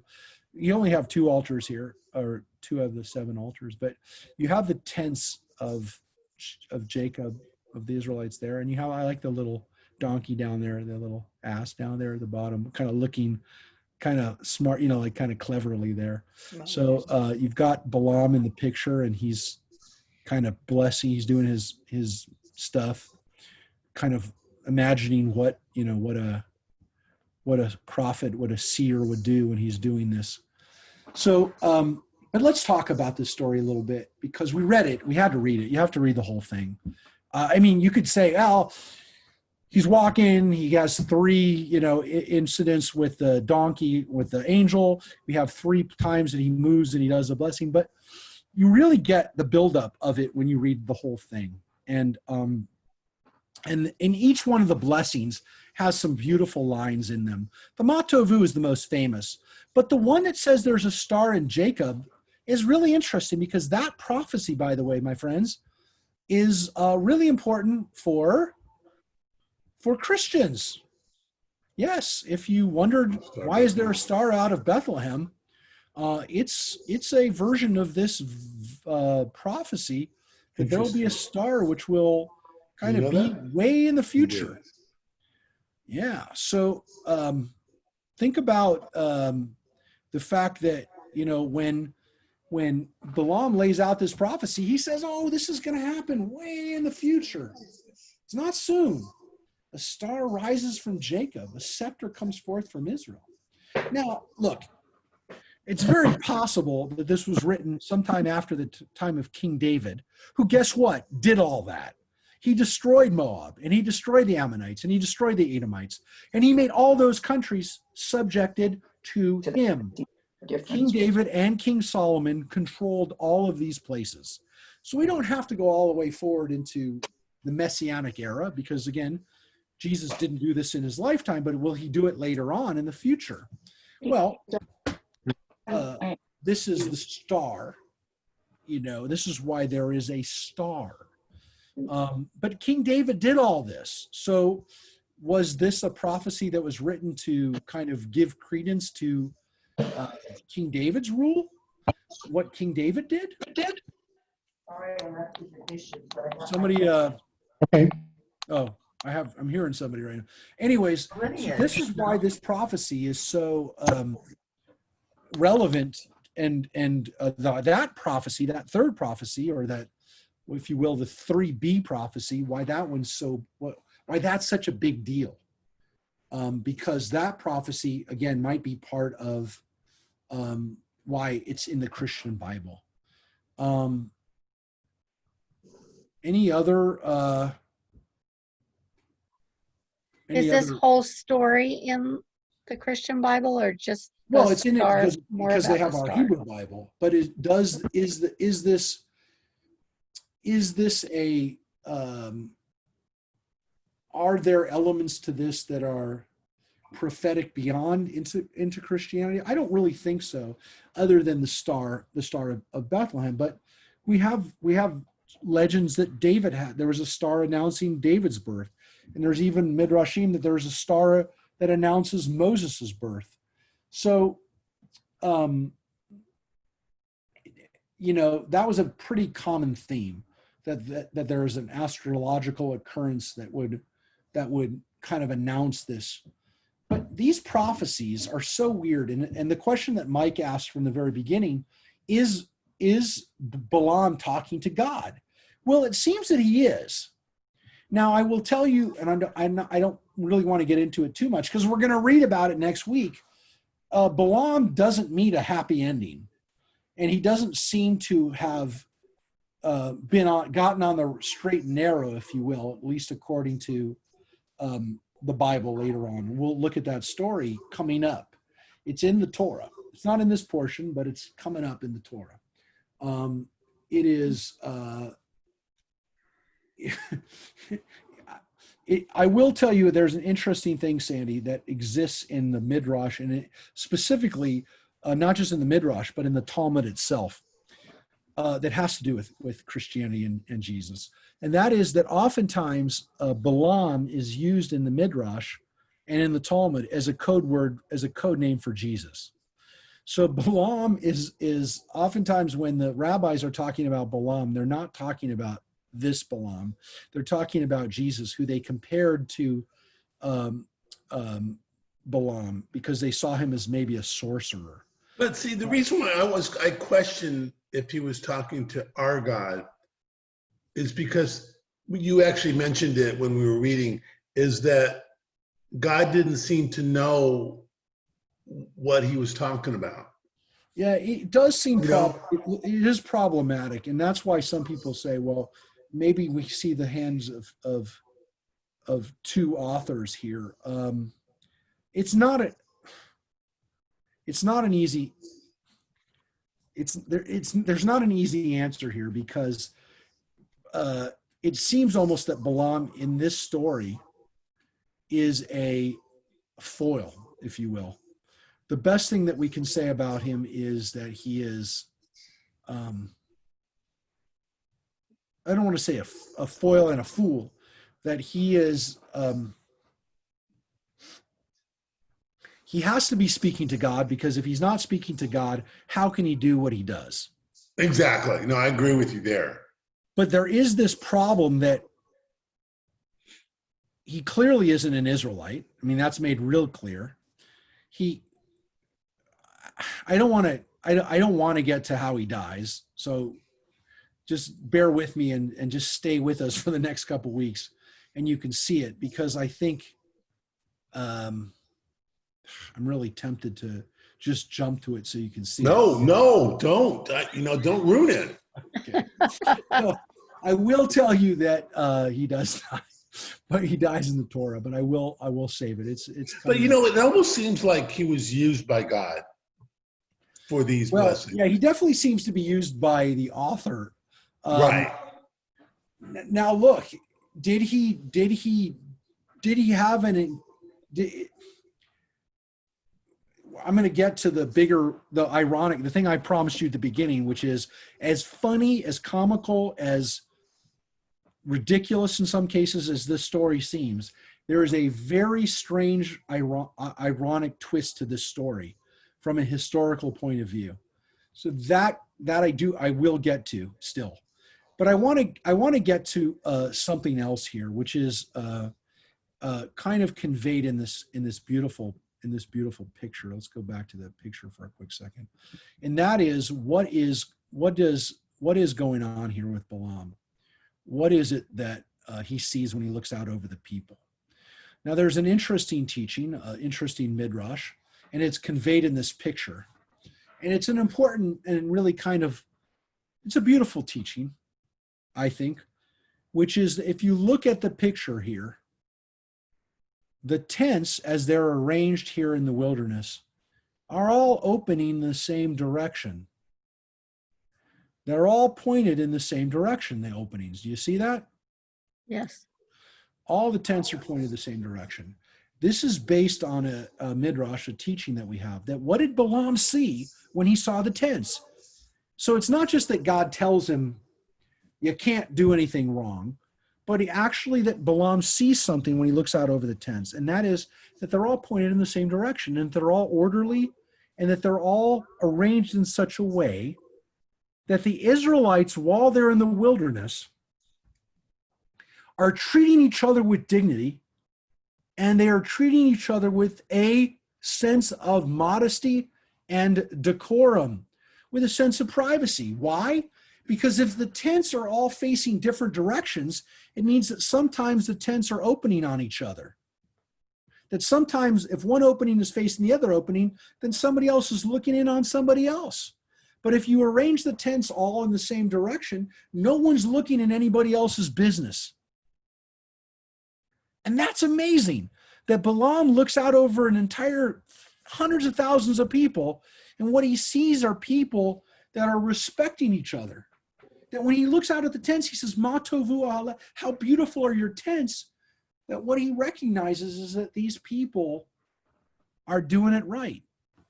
They're living the right way. That these are people that are not just protected by God, but they're living by God's rule, and they're doing the right thing. And he can't do anything else but bless them when he sees them and say, how good are your tents? What's great about your tents is that you're showing each other respect and privacy. So that's an interesting teaching. And again, I'm not going to dwell on the tents and how they're good and my little Devar Torah, if you want to see, because I like the idea that it's actually a rhetorical question. And that was my message, that it's not always maybe so easy to say what's good about them. Maybe we have to answer that. So you can watch that up on Facebook just below if you haven't yet. Couldn't they all be facing that way, possibly for the sun or for light? Or Oh, of course, Sandy. There's- Yes, Sandy. Well- they could be. They could be. But the point because is that's that when Indian culture. yeah, no, No. it's possible Yeah. that they are the America. possibility, or that they had that for another reason. And by the way, it doesn't say that they were. It doesn't say, but in the rabbinic imagination here, Balaam sees something really impressive about it, and he sees these people respecting each other. And look, what a great message, right? Which is, in our world today, if people respected everybody, and as Francine just pointed this out, she just chatted it out, what a great message of people respecting each other and giving each other space and giving each other privacy. And even more so today, when our homes are, our places where we work and where we go to services and where we study and everything else, in our gyms, that our homes really should be places that are holy and are special, and that the people should respect the privacy of other people. And again, that's been diminished in the world that we live in today, where people feel like they're in other people's homes. And again, you're talking to me in my home right now, but I generally, I don't walk around my home. I try to pick this space, which is my study space, to be the place where we do this. And think about it. Think about how your home is like those tents of Israel. How is it special, and how again are we trying to respect other people? And again, it's kind of human nature. I hear my neighbor sometimes, I want to peek over and see what's happening over there, and you smell something over there. Could be a barbecue, could be something else, I'm not sure. And you're wondering what's going on over there. What's going on over in their tent? But you got to show some discretion and respect the wall, if you will. And it's not easy sometimes, but you do it. So this is an interesting lesson, and it is one of the teachings that we take away from it. It's not maybe the most obvious, and again, may not be the thing on the surface, but that was one of the teachings we have is that the people respected each other. And Balaam, even he's shocked by it. Now here's the kicker. Here's the part that I was getting to that's the irony of strangest ironies. So for centuries, people have tried to say, oh, and by the way, I do want to add one other thing. There are wonderful midrashim, wonderful legends about what happens to this great donkey of ours too, right? You know, this donkey here. What happens to this donkey? Because this donkey can't possibly just disappear. It talked. God made it talk. And so there was a midrash that, again, this donkey was a special donkey. This was not just an ordinary, average, everyday donkey. It was created on the last moment of creation that God created this special donkey. And that the donkey doesn't die, or, again, if it does die, its jawbone doesn't go away. Because we have a wonderful story of a jawbone of an ass. For those who are biblical scholars and people who know strange and magical stories of later on in the Bible, the story of Samson. In the book of Judges, we read about how Samson picked up a jawbone of an ass and he kills lots of people with this jawbone of an ass. According to tradition, or according to the literal stuff, it's 1,000 people, but let's say he kills lots of people. We don't know if it's supposed to be literally, but he picks up a jawbone of an ass and starts killing Philistines with it when they attack him. Well, why not? Because this jawbone is a magical jawbone and it's going to follow up later. Again, don't know that for sure. But Rabbi, was the donkey's name Francis? Francis. Do you think the rabbis for a long time had a problem, as I said, with this Francis? Francis the talking mule is. You wonder though whether that was based on having him be a talking mule, whether that was based on Balaam's story at all. But again, that was supposed to be funny. But here's the thing. However this magical mule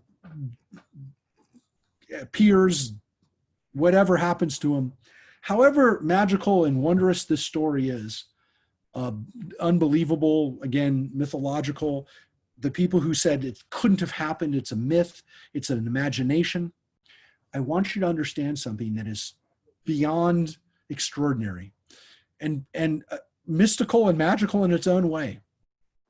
In 1967, so 53 years ago, there was an archaeological find in modern day Jordan in a place called Deir Allah.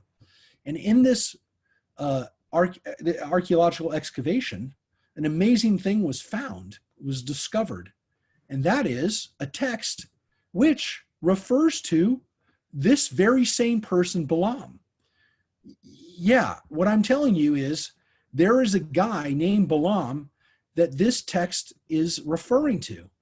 And I will share with you a picture or an article which has a picture of this text. It's called the Deir Allah text. And so again, it says in Western Jordan, which is pretty close to the Jordan River, 8 kilometers east of the River Jordan. Near the mouth of the river Jabbok, which is referred to here, the excavators found a Bronze Age sanctuary that had suffered in the period of widespread destruction in the 13th and 12th centuries. Unlike other settlements which were abandoned, Deir Allah, which is the name, the modern Jordanian name, it's an Arabic name. It means the grave. It's a grave. It's a burial. There's a burial tomb there in Deir Allah for a Muslim leader. Even more remarkable, however, so again, Deir Allah remained to be in use until the 5th century. So that's interesting that even though it had been destroyed, people continue to live there. And here is what's remarkable.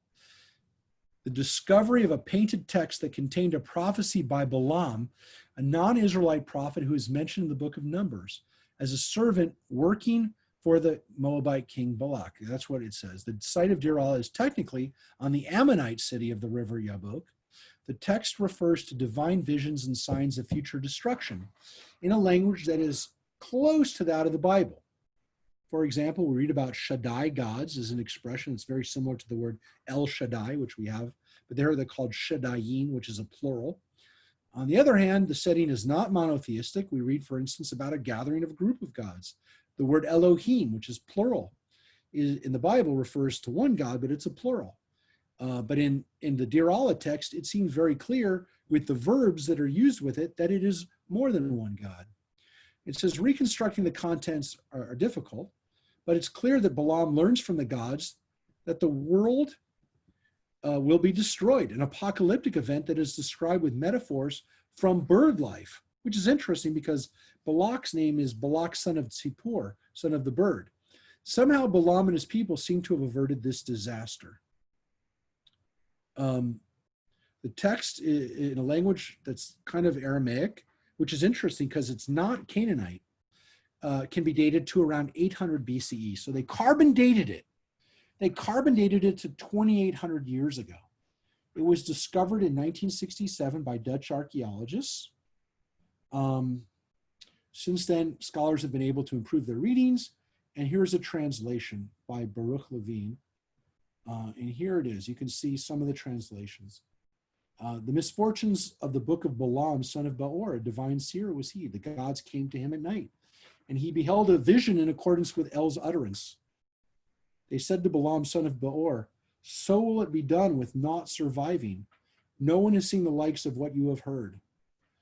I'm not going to read the whole prophecy, but it's an apocalyptic prophecy, which shows us that for thousands of years, people have been foreseeing the end of humanity.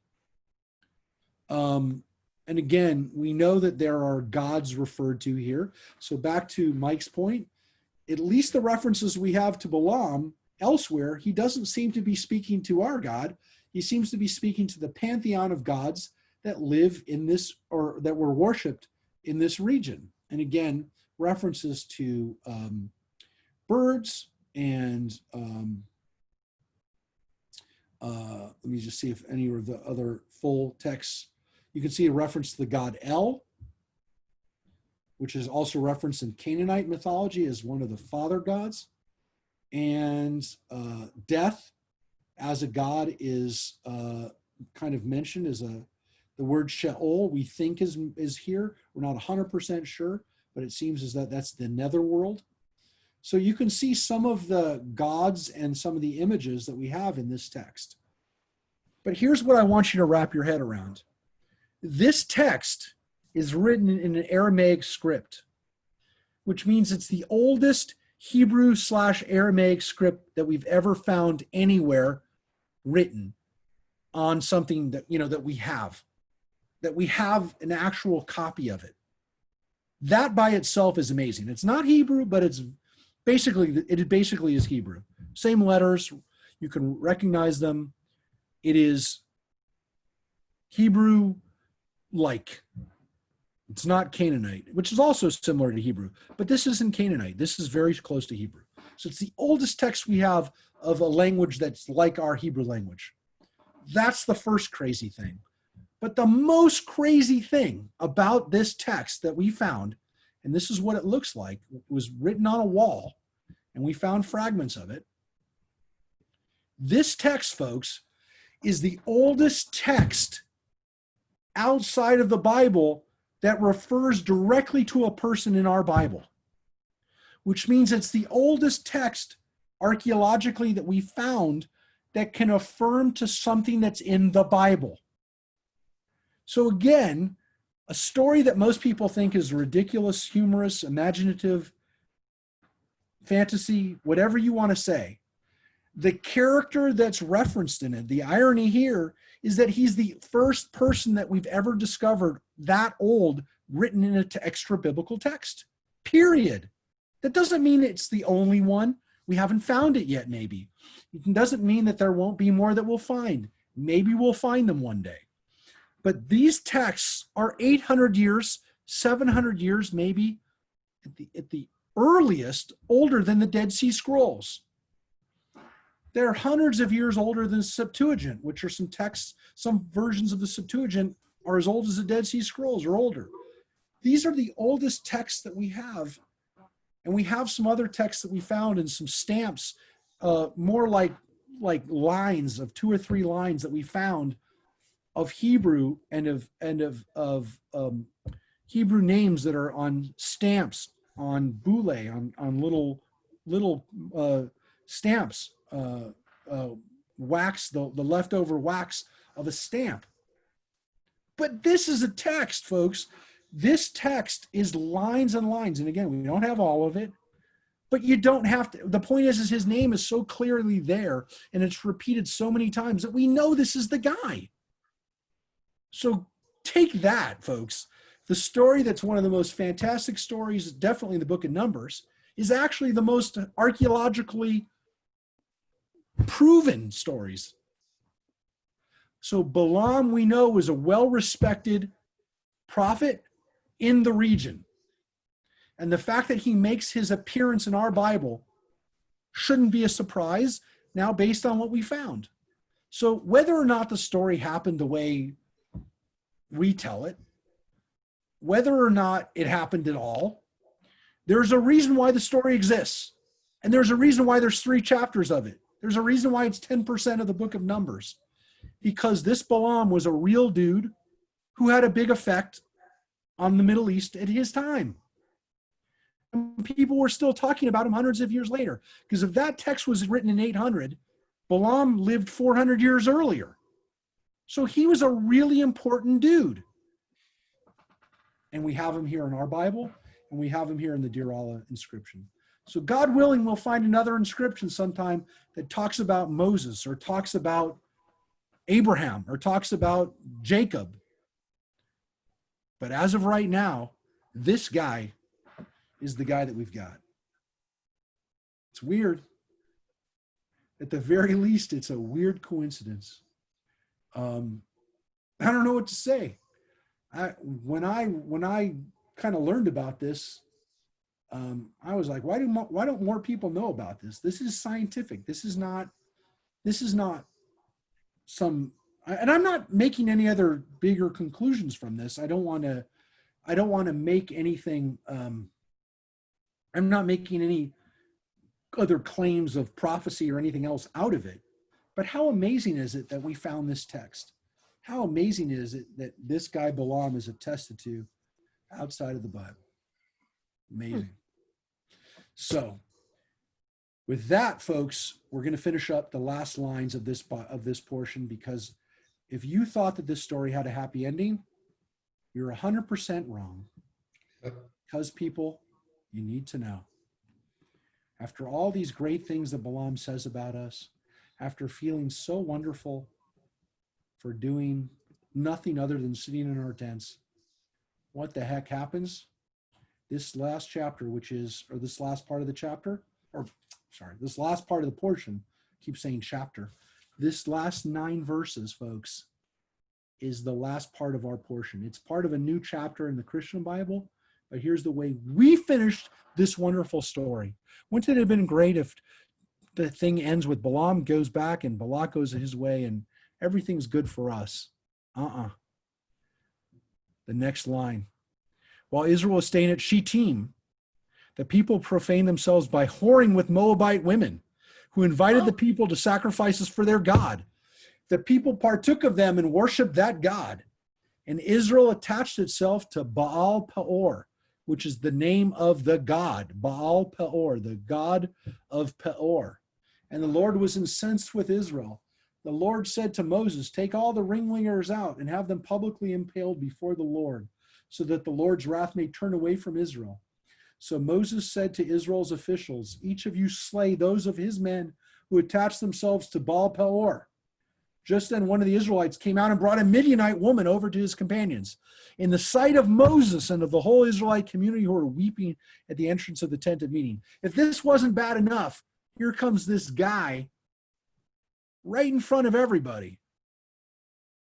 Brings out this woman with him. And Pinchas, the son of Eleazar, so this is Aaron's grandson, saw this. He left the assembly and taking a spear in his hand, he followed the Israelite into the chamber and stabbed both of them, the Israelite and the woman, through the belly. And then the plague against the Israelite was checked. Those who died of plague numbered 24,000. And there you have it, the end of the portion. Wow. Didn't quite end the way you thought it would, did it?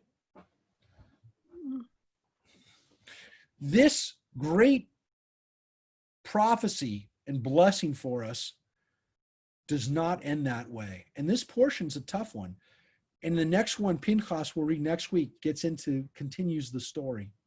It explains a little bit what happens to Pinchas after this horrible catastrophe. But it's crazy because the Israelites seem like they're on top of the world, and then they engage in this. And remember, this is the next generation, folks. This is the generation of people who should have known better, and yet they don't. But Balaam can't get them with a prophecy. And there's a wonderful midrash that explains what happens. And it's not a far-fetched midrash. It's not a one that takes a lot of stretch. Balak, when he leaves, he's not done. He can't win by magic. He can't win by curses. So what does he do? He uses sex. Sex, my friends. He brings in the women. And by bringing in the women, he gets the Israelites to be destroyed on their own, by their own hand. He gets them to sin, become idol worshipers through this orgy of sex and worshiping this other god. And so the lesson here is one of, again, God can protect us from curses and stuff, but not from our own actions. It's horrible. I wish I could have ended the story there. I wish we could have said, hey, let's go home. And it's 9:04, so we're going to wrap up in a second. But that's the way the portion ends, folks. And our Torah portions are supposed to end on a happy ending. It doesn't really end on a happy ending, except for the fact that the plague ends. And that is your happy ending, if you will. That only 24,000 people died. Basically 2,000 per tribe. Crazy. Crazy. And by the way, that's the 24,000 who died in the plague. That doesn't include the people who were killed because of, by the sword, because they were actually the ones who engaged in the whoring in the first place. The ones who were impaled before the Lord. Yeah, it's a tough one. It's a tough one. And it's the way this portion, again, unfortunately ends with Israel not taking away these blessings. Now, you can make the argument they didn't know. Balak and Balaam are the ones who hear the prophecies. The Moabites who are up there hear the prophecies. The Israelites don't hear them. They don't hear all these good things that are being said about them. But we're back to the fact the Israelites mess up again. And they mess up big time. This is not a minor thing. This isn't just, again, arguing with Moses. This is worshiping another god. So,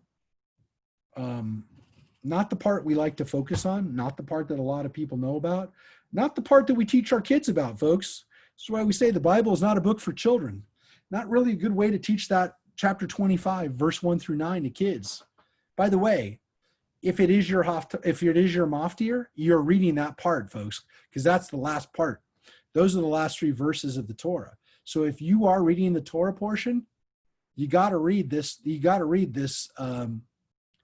You got to read these last verses. That's your maftir, future Torah portion. If that's your Torah portion. If your bar mitzvah is the beginning of July, the end of June, this could be your portion, folks. That was almost yours. No, yeah, I was in Deuteronomy, but I have a problem because we give the Bible to the kids for their bar and bar mitzvahs. I mean, they get the book with the portion in it, but I don't focus on this part. I kind of cut off the first 6 verses and just say, hey, there was a plague, and the Israelites were worshiping another god, and plague breaks out, and Eli and Pinchas, thinking fast, saves everybody. So, folks, not again the way we wanted this story to end. A lot here, though. There's a lot to take in, Yes. and the portion is one that inspires us today because it's part of our prayers. So, I talked about it a lot on the little Devar Torah that I gave. Go watch that, and that's my message. And hopefully, you can share it with people who are trying to understand what can we learn as Jewish Americans. That was the purpose of that Devar Torah. Any other questions, comments before we wrap up? We went a little bit longer. I know people are starting to, we're starting to worry about new restrictions and things like that. But again, I just hope everybody stays healthy and as I've been saying, stay positive, try to stay up when we have to deal with some of these things now. Yes, just Francine has just texted me. Do we have a park service yet? I was a little worried about what would happen if over the last few days we had kind of planned on doing an outdoor park service in July, maybe July 17th. We're going to have to hold off on announcing that yet. We kind of were waiting to put it on it might be on the calendar. We might keep it on the calendar, but hold off on promoting it yet too much until we know what's happening. Obviously, if parks are closed, we're not going to defiantly march into a park and do a park service, but and we'll have to see. We'll have to see what's going on. And I know everybody is kind of now reassessing what's happening, but Parks aren't closed. so Not yet. all right, folks. We could do With that being said, we have some cool music that's going to be on this Shabbat service this week that you have not seen before, including one of my favorite Jewish Americana singers, Joe Buchanan. So there'll be some cool stuff for Shabbat. And look forward to, again, seeing you next week, if not before. Take care, everybody. Oh, don't hang up. I Yeah. just wanted to say congratulations to Jenny. I never got to say it to her, so I just Oh wanted my to say goodness, it. it's true. We have Ginny and Sandy Keaton on at the same time. 2 audiologists, amazing, isn't it? Sandy, I've been trying to get in touch with you. I just messaged you on LinkedIn. I just added you, but I Okay. never go there. But yeah, Okay. I told Rabbi Mark to tell you Yes, congratulations. it's an Thank you. audiologist. It's an audiologist convention here. We're having a mini audiology. You're all going to have your. The best. We're the You're all gonna have best. your- That's right. We're gonna have a little. You have have a my screening. email. You have a So- screening for everybody now. I don't have it. You just sent me something. Okay, can I do this LinkedIn. really quickly? I'm sorry, Mark. Yes. It's yes. the No, word listen, off, this is a OSS, security. KEA at Wait a minute. gmail.com. Wait a minute. Sorry. And Mark, is I it? was very impressed that you knew Al McKibben because I met Janine in a Leonard Feathers class at CSUN and became very, very close. We were close for years. May they both rest in peace. Yeah. And well, I had such an amazing history of jazz as well as history of Black culture. one day Black life. we'll unfortunately, as many of you know, my dad is very sick right now. But my dad started out. He was really very sick, and he started out as a jazz DJ, many years ago, and so my exposure to jazz at a young age was pretty extensive because that's what he listened to, and he was yeah, that was his big love. I'll tell you, one of my dad's biggest kicks was when I was a kid. I became friends with a kid in the neighborhood whose dad happened to be Joe Passalacqua. Joe Pass was one of the great jazz guitarists who lived up in Northridge by us. And when I told him, oh yeah, his dad's a guitarist, his name is Joe Pass, and my dad said to me, do you know that Joe Pass worked with Oscar Peterson and Ella Fitzgerald? And he started giving me the list, and I'm like, I Now I do now, Dad, and he loved the fact that Joe Pass was in the neighborhood. But yeah, I remember my dad whenever he would see or hear somebody, or occasionally he got to meet a couple of these jazz greats. I didn't necessarily, I never would have known them if it wasn't for my dad. So it also is kind of it makes me feel good to think about these people because of my dad. Well, it was really All cool right. because you'd go over to their house for a gathering and you'd have B. Eckstein and you'd have Buddy Collette and you'd have just so many interesting people that were just sharing such history about early jazz. Billie Holiday, Al played with George Shearing. I went several times with them when he was playing with Sammy Davis Jr. So we went to Wow. Reno and Las Vegas. Oh, that's so cool. Yeah, Kim Those and are some great amazing people memories. Yeah. and amazing musicians. So Yep.